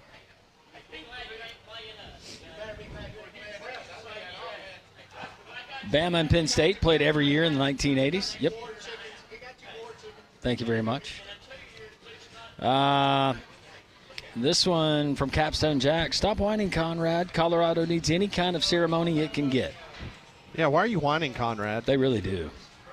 Well, it's just funny to me that, some people are so upset that we're bending the knee to the college athlete, everywhere we look, and yet some people also want to hand out jersey retirements to these same kids. Just saying. Would you rather pay a kid $5 million a year to play quarterback or retire that jersey? Retire the jersey. Me too. Don't care how good they are. No. Save me the money. Are we sure that Phil Fulmer was not involved in the Iamaliava saga? There's a quote from him saying that he was very proud of the university for doing what they did. So it would be factual for us to say that Philip Fulmer was involved in the Nico situation at Tennessee. Yeah. Just don't elaborate any further. This one from a listener says there's nothing that Nico's dad could say that is true that will hurt Tennessee. He's been shopping Nico since December. His dad has been whining that his son has had to run too much. This is all on Nico and Nick. Nothing but great publicity for Tennessee. Do you agree with that, Conrad? I think right now, yeah, I think you would definitely say it airs more on the side of good publicity for Tennessee and everyone just kind of thanking them for taking a stand for all of college football. I heard someone scream breaking news. Yeah, I think he's probably behind on the announcement of Keyshawn portal? Murphy from an hour ago. Yeah. Okay, that's... Yeah, about an hour ago. An hour ago. Thank you, though. Yeah, thanks for the heads up. That's what we do for a living. Yeah, we know what we're doing. Breaking news done there. I stopped him. I put my hand up, and I was like, don't even hobble over here to the table. People are laughing at my statement I just said. Like, yeah, thank you, but this is what we do for a living. I'm well aware of the transfer portal and things happening. Yes. We landed on the moon. 205-834-9450. Was that Gail King yesterday? Did we land on the moon with Gail King? Jeff Bezos. Golly. You think he has a platform to walk around one of those the next time? Does he have a black eye today? That's what I want to know. And just remember yesterday, Conrad didn't even know what was happening. Remember that? What? We brought it up, and Conrad said, yeah, what? I didn't even know they were going into space. Katy Perry going to space? Yeah. What? I got home and Paige had all these TikToks of the Jeff Bezos face planting and stuff, and she was like, yeah, I've been watching this all day. I was like, man, I live under a rock apparently. Since we're so overpopulated in so many prisons, why don't we build a big prison up there? In space? Yes. That'd be cool. I'd go to jail. If I could go to space for a little bit? Yeah. Well, I'm talking, misdemeanor or something. I don't want to go to prison. I want to go to space jail. You don't want to go to El Salvador, is that what you're saying? No, not space prison. Space jail's much nicer. But with yard time, Like, you go out there, you're not tethered to anything, but I guess you're in a cage, so it's fine. Well, Or unfortunately, your yard time's about 3 seconds, or else you suffocate. So, real limited on the fresh air out there. We only had one basketball, and now it's floated away. Good job, man. We continue live from Social Taco here in Homewood on this Taco Tuesdays, Jocks 94.5.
We are back here live from Social Taco.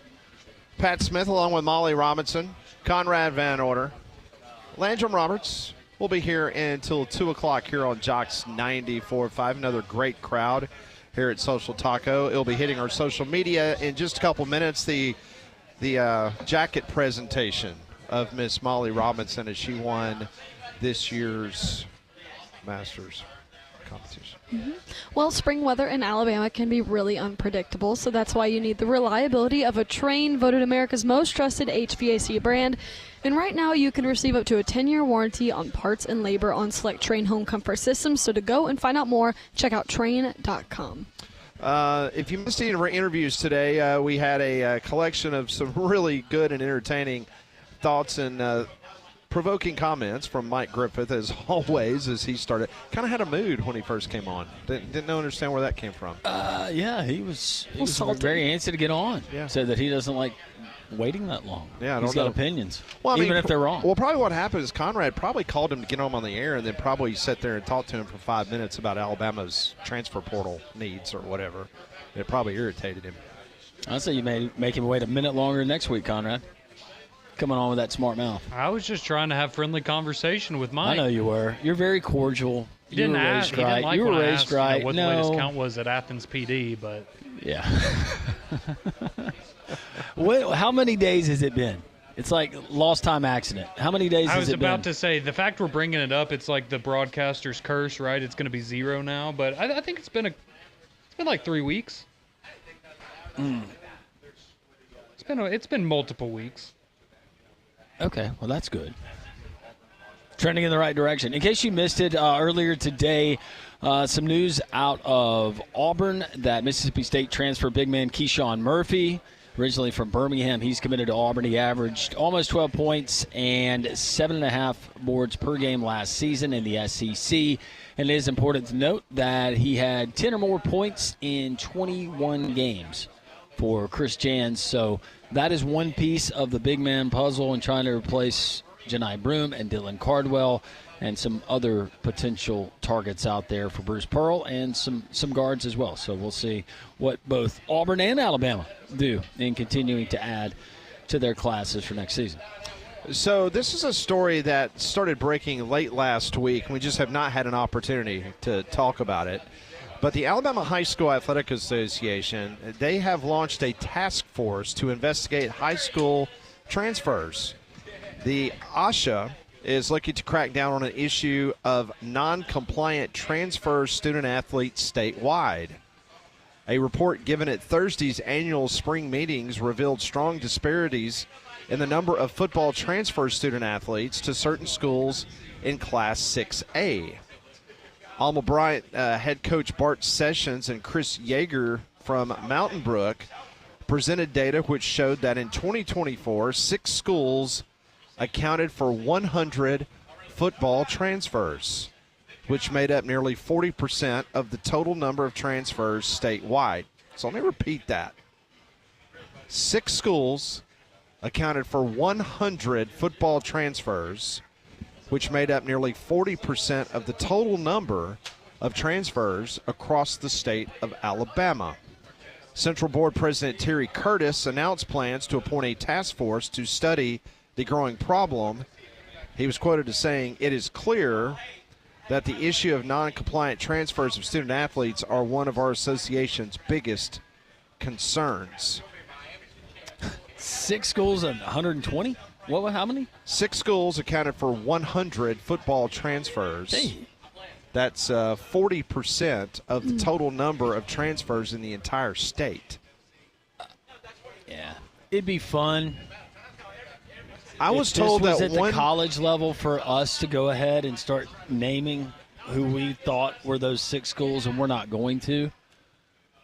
But I think I know. There was one 6A school, I was told, had 26 transfers last year. Yeah. 26. Have you seen their collective? I have not. I haven't either. But obviously it's a wonderful place to learn and raise your family because 26 families agreed to move their kid into that school district. Maybe the real estate market's on fire there, Pat. Perhaps so. People are going in and they want to buy early, and on top of that, they're going to get a great education. Yeah, for those that think that this has not like been a problem at the high school level, you haven't really been paying much attention. Landrum and I have been involved in this well over a decade, and it has been a persistent problem.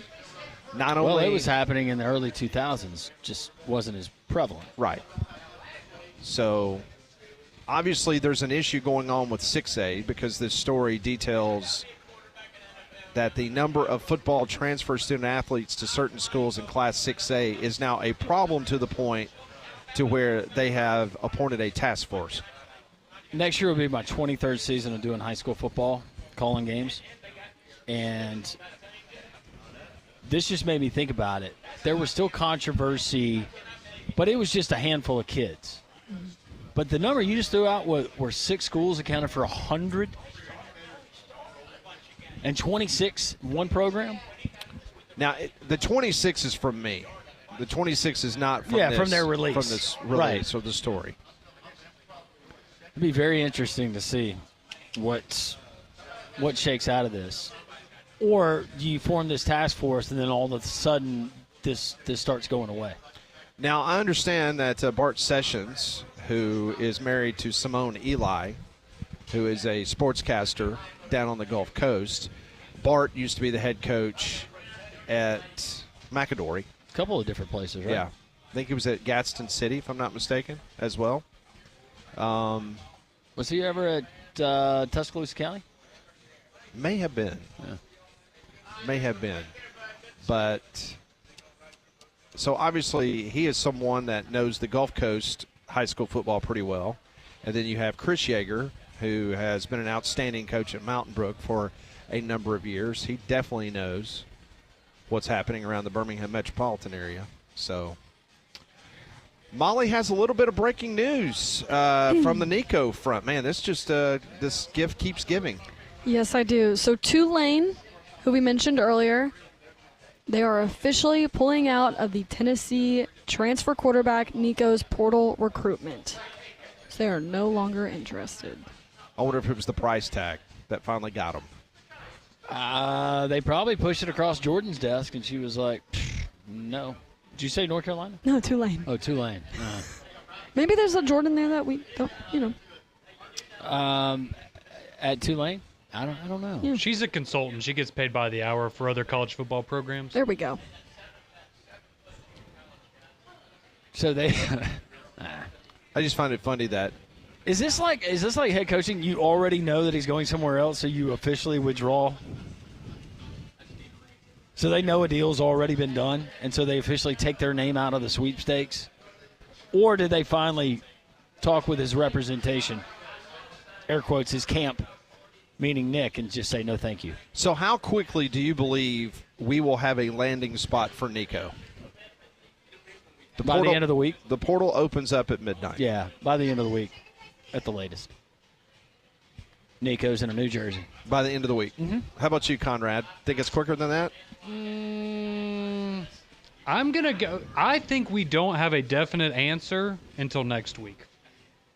I'd probably give it a week, at least. Because I think it's going. He's not going to get what he's looking for. And so he's going to have to do a little soul searching and figure out, all right, what balance of money plus situation do I want to find myself in? Because if you're not getting the money, then where can you go and set yourself up best to, maybe get back in the portal next year and go get that $4 million somewhere else?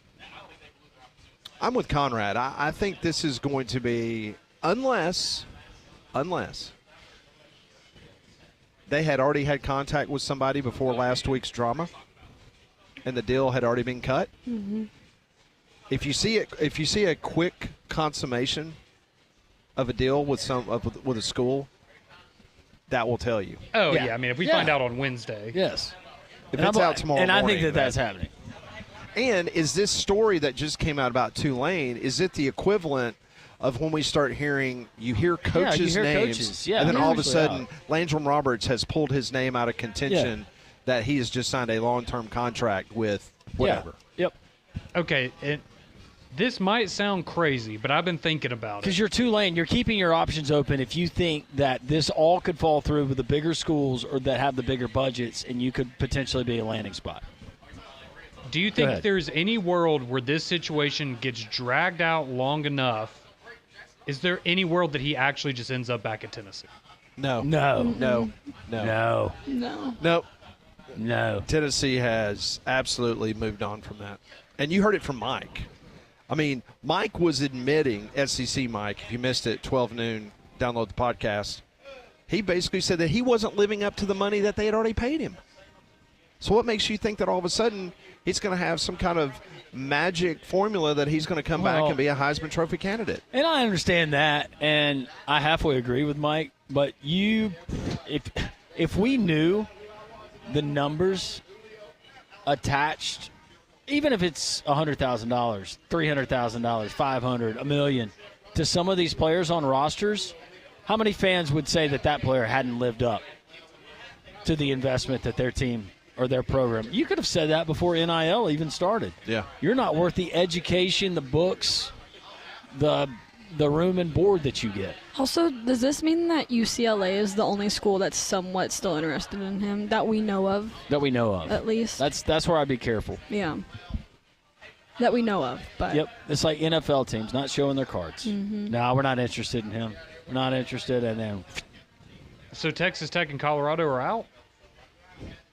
You think Nick, his dad, is reading the room right now? We don't know how these conversations are going. You think he's able to read the room and kind of the sentiment that we've seen and people being outspoken about, well, I don't know if I want all that baggage. I don't know if I want daddy ball here. Is he pulling what was reported with JT Daniels and his family at Oregon State and wanting the private chef and the 5'3" with a 6-car garage and spa treatments and all that other stuff? It's fascinating to think that he could go from playing in front of 100,000 plus at Neyland Stadium, going to the historic Rose Bowl and playing in front of about 25 to 30,000 people. Because that's UCLA football. Mm-hmm. But why would he care if he's going to get his money? If he's going to get the $4 million, then what difference does it make? When we come back on Three Man Front, we'll do some Pat Ponders. We'll have a special listener joining in on Pat Ponders. He's a friend. He is a friend of the program. We will talk to him next on Three Man Front.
Welcome back in. It's three-man front. A few more minutes left to go in the show. We'll do some Pat Ponders brought to you by Courtesy GMC in just a couple of moments. A reminder on this day, back in 1947, Jackie Robinson debuted with the Brooklyn Dodgers at Ebbets Field, becoming the first African-American to play in the modern era of Major League Baseball. He went over, but he did score the winning run in the game for the Dodgers. So tonight, as you enjoy Atlanta Braves baseball or your favorite team, every single person playing tonight will be wearing the number 42 in honor of Jackie Robinson Day here in our nation's history. Well, and you can have some fun while you're watching sports tonight or anytime with Prize Picks. It's the best place to turn your sports knowledge into cash. Millions of members. Prize Picks has made daily fantasy sports accessible to all. This is how you do it. You just pick more or less on at least 2 players for a shot to win up to 1,000 times your cash. Download the Prize Pick app today. You just simply download it. It's free and easy. You're going to set up your account. You can deposit some money into your account to get you started. Your first $5 play, win or lose, you get $50 kicked back instantly to the account from Prize Picks. So they are incentivizing you. Just put $5 down. You make your first play, win or lose. Enter promo code WJOX. That's very important, but they're going to kick $50 back to your account. Cash in on the basketball playoffs with Prize Picks as well. Don't miss your last chance to add your favorite players from the court to your Prize Picks lineup, whether it's points, rebounds, assists. Take your pick, more or less, for your shot to win up to 1,000 times your cash today. And every Tuesday, Prize Picks discounts several projections on the board, usually by 15 to 25%, like tonight. Tyler McGill of the Mets, pitcher, more or less 2.5 hits allowed. I'm going to go more on Tyler McGill, and then Spencer Schwellenbach is on the bump for the Bravos as they're going to take on the Blue Jays. 5.5 hits. That is the total that has been set, more or less. I'm going to go less on Swelly. Prize Picks, promo code WJOX. We appreciate our friends at Prize Picks.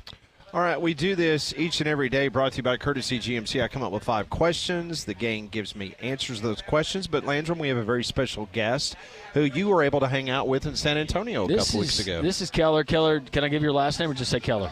Yeah, go for it. All right, this is Keller Doggett. He is an awesome guy that we met here around this time last year. It was pre-Final Four, but he is a part of a company, and they do great work of setting up infrastructure and all of the great stuff that we saw there in San Antonio. And then last year in Houston, he gets to be a part of that. But he's an upstanding, fine individual. And Keller, thank you so much. Enjoyed the time that we got to hang out there in San Antonio. Yeah, and we're off to SEC baseball next, so excited for that tournament. I mean, we got a busy day up here. We got green jacket ceremonies. Isn't that crazy? Damian's in the transfer portal. Don. That's just – Don, yeah, that's always entertaining on its own. So, thankful to be here again another week. So he's big time, man. I'm telling you, he is big time what he does. Well, yeah, you saw me in one suit, and now you think I'm something bigger than I am. So, yeah.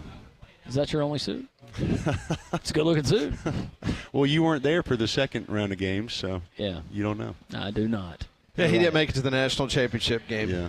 No. It's a bummer. In hindsight, I spent so much time in delays the next day. I should have just hung out. You should have. Probably got home quicker. Yeah, hitchhiked. If you just stayed there. Yeah. All right, let's do this. This is Pat Ponders.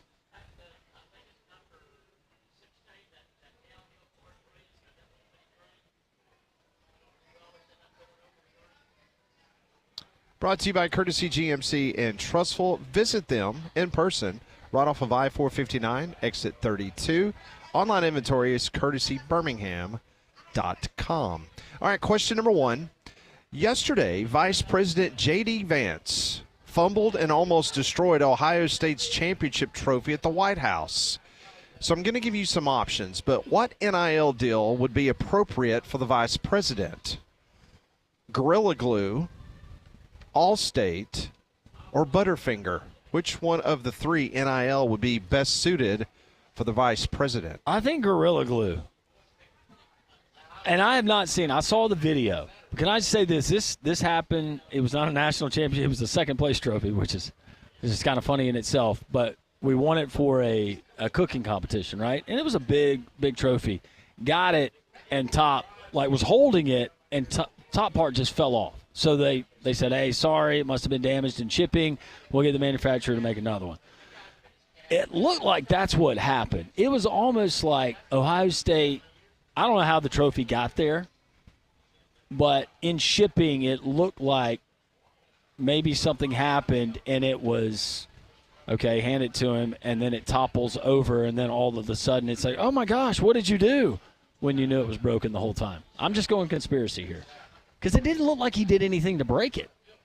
Yeah, no, that's a good point. See, I'm going Butterfinger just because it kind of fits the whole narrative of President Trump and having, the fast food when he has the teams over there and just kind of the way that they like things run. So Butterfinger seems like it would be right up the Oval Office's alley. Yeah, I agree. Butterfinger probably is the most fitting. I mean, watching that video, it reminded me the most of like the butt fumble. You remember that? Yeah. Like if you could just piece that into a whatever, not top 10 reel or whatever, it would be pretty fitting. It'd probably be number one. But I think that trophy, we have actually a replica. Of the CFP trophy? Yeah, and it's actually two separate pieces. So so you can take the top part when off. they're crowned the champion. Is it thread on the top? No, it's just an inset thing on a base. So I think he thought that it was all one piece. Oh, it was all one piece. But really, like if you see in the trophy ceremony when they lift it up, it's a separate. It comes out of the base. So they probably should have briefed him a little bit on that. But a fourth option would have been the old Southwest advertising campaign. Want to get away? Yeah. Or stick them. I don't know if that's still a thing. I was going to say Tesla, but that's just too much right now. All right, question number 2. Can't say. So yesterday was the 115th anniversary of President William Howard Taft beginning a tradition of throwing a ceremonial first pitch on opening day of the baseball season. The tradition has been carried out by every U.S. president except Jimmy Carter, Donald Trump, and Joe Biden. Why do you think those 3 presidents have not participated in that tradition? They got sissy arms. I don't know. I mean, would they have to wear the suit?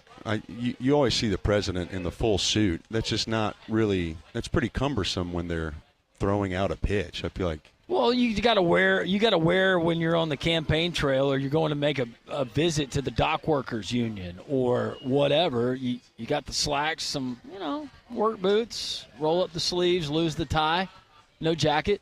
They go James Spann. We've got emergency weather. Yeah. He's got the jacket off. He's got the sleeves rolled Man up. of the people. Wait, so did Trump do it the first time he was elected, or he hasn't done it either time? No, he has not done it. Because I was going to say this time it would make sense with some of the things that happened leading up to the election. Yeah, maybe from a safety security standpoint. Yeah, security issue. Yeah. Well, if you remember after 9/11 when George W. Bush went to Yankee Stadium to throw out the first pitch, I mean, he was just out there in his I believe in his presidential jacket. Yep.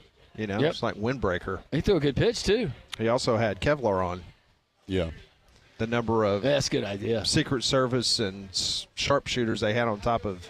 I mean, I think the reasoning for why not is maybe they got some shoulder issues. I don't know. But just the common theme between those 3 is age, I feel like. But who would he even throw the first pitch out for? Like, are they? I know Bush did the Yankees versus the Mets, was it? And Bush also did the St. Louis Cardinals on opening day. Really? I think you do it in the stadium of the state that puts you over the top. I was going to say the Nats, yeah. Put you over the top in the recent election. So like Toro College. Yeah, one of the swing states. Go to Colorado, throw it out at the Rockies. It'll travel a little farther. Yeah, that's true. It could be beneficial for that guy. Yeah. All right, who has screwed their career up more? Nico or Jaden Rashada? Jaden Rashada. We're talking about him going to Western Kentucky, maybe. Can we be fair, though? I feel like someone helped screw Jaden Rashada's career up. Because he got sold a bill of goods. Yeah, it might have been his dad. It might have been his dad. I'm going to say potentially. Father Nick? Yeah. But it could have been someone else on the other end at either Miami or Florida or Arizona State. But he seems to be very, very happy at Portland. I mean, maybe he screwed up career, but these guys are pretty comfortable now with the money that they have received, I assume. How much is Nico going to receive? Does he have that? Does he have the Ohtani deal where you honor your parents and you send back 99% of your live in a dorm? check? I think Rashada, maybe to answer your question, his career is quote unquote screwed up more. His may never even get started, honestly. Yeah. Yeah, exactly. I think Nico still has everything in front of him, depending on this next, like whatever team he winds up with. But I just haven't seen anything from Rashada yet because of all the stuff surrounding him. So very true. Nico's at least gotten some exposure. Yeah, it seems like unfairly Rashada's tainted now. Yeah. Unfairly. Question number 4. On this date in 1958, the first ever California Major League Baseball game was played as the Giants faced the Los Angeles Dodgers. Now, this opened the gate for the other sports leagues to come to California. What is your favorite sports team that is based in the state of California? Does it have to be pro sports, I'm Nope. assuming? Nope. No? Sacramento State. Football. Okay. I'll go Padres just because I've always appreciated San Diego and I love the Padres uniforms. Yeah, it's going to be Padres. I think I'll go Pepperdine. The Waves. Yeah. Malibu's not a bad place. Pepperdine volleyball, Pepperdine baseball. So I what think are we talking about? they won a championship recently in volleyball In or beach volleyball back in the day, Nina Matthews, she was their coach, Hall of Famer. But their mascot. They were good. Their mascot. If you've ever seen a picture of this mascot. Pepperdine's had some good baseball teams, too. Yeah, that's why I said, yeah. But, no, I know some folks out there, and they're obviously it's a different culture around sports, but they're just, they take it so easy. But their mascot, if y'all should look it up. It's one of the crazier looking mascots I've seen. So just for that alone, I choose Pepperdine. So would you like to give us a real answer, Conrad, instead of a Smarlick answer like you did with Sacramento State? I don't like that you're insinuating that I don't actually care about the Sacramento State, whatever they are. No. Willie the Wave. That is. It's basically a surfer version of Tulane. Yes. That And is it looks crazy. so much better than Tulane's. Ooh, Coach Summerall's not Go going to ahead like that, and Landry. why don't you say the Lakers because of your guy LeBron James? No, my legitimate answer is the Chargers. I've always liked the Chargers. It's weird that they're in L.A. now, but yeah, my legitimate answer is the Chargers. Okay. All right. Fifth and final question. With today being the deadline to file your income taxes, what percentage of people do you think regularly cheat on their taxes? Knowingly or unknowingly? Knowingly? Regularly cheat on their taxes. I think taxes are really confusing for certain people, and they choose to do them themselves because they're hard-headed. So I would say combined knowingly and unknowingly 90%. I think it's pretty high myself. Yeah. I would say unknowingly probably a high percentage. I got married this year, and this is the first time I've done taxes with my wife. And that nice deduction, though. I guess. I mean, she was doing things on TurboTax or whatever, not to give an ad to somebody, but no, they do good work. She was doing some things that I was like, I've never done that. I don't know if I've been messing this up for whatever the past 15 years. She knows tax she code took you better to a than whole you. new section. Yeah, she's much better with with money than I am. But growing up, April 15th, my parents just prayed that I wouldn't be born on April 15th. Thankfully, I was born the day after. So they basically, I think because of that alone, I just somehow got some of the financial part of my brain just didn't get installed or whatever at birth. So hopefully I'm not one of those 90%. Happy early birthday. I think it is. I was about to say, I like how he low-key just let everyone know his birthday is tomorrow. Yeah, I haven't seen slid one that of in there. I haven't seen one of those dolls up here yet, but hopefully we get Are you jealous? You jealous? I would say we'd give you Kaylee, Don's blow-up doll, but apparently he told us it's busted. It made its way around Barrister's one night. You probably don't want it. I know far too much about Don's relationship with this inanimate object. So. Keller, thank you, man. Appreciate it very much. That's today's Pat Ponders, brought to you by Courtesy GMC and Trustful. A few more minutes to go. We're live at Social Taco, Jocks 94.5.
Coming up at the top of the hour, it's the Paul Feinbaum Show right here on Jocks 94.5. Don't forget, the Braves continue their series tonight right here on Jocks 94.5 as they take on the Toronto Blue Jays. Well, another great place to check out is our friends over there at Big Whiskey's. If you want to catch all the baseball action, you can. They have several big screens in the bar with unique cocktails and over 120 whiskeys, including whiskey on tap.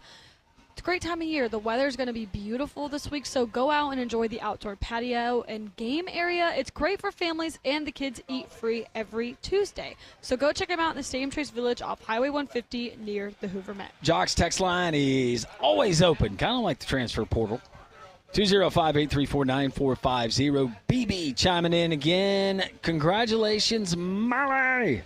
Sorry I missed your acceptance speech. Oh, it's okay, BB. Thank All you. caps, girl power. That's right. Girl power. Thank you. It's okay, Landrum. Next year. Oh, shut up. Attention, Molly. I need that green jacket. Signed, Dr. Mel. Well, Dr. Mel, she gets to keep it for, the next 1 year. Mm-hmm. But, Dr. Mel, for you, we will let you try it on at some point. Yeah, you can try it on. And I will actually tell you where I ordered that one. Christian, the background combo between Damien and Don Don sets a nice ambiance. Never thought about it as nice. There's definitely some ambiance. Shadur isn't one of the best Colorado players in the 90s. Colorado was playing Nebraska to go to the Orange Bowl the Friday before Thanksgiving. I remember a few in the 90s. Colorado's had some good players. Brad Chandler asking the high school questions. So if a kid just simply moved from one school to another, that means it's a transfer? Let me see what they put in the release. That they view it as, let's see. It is clear that the issue of non-complaint transfers of student athletes are one of our association's biggest concerns.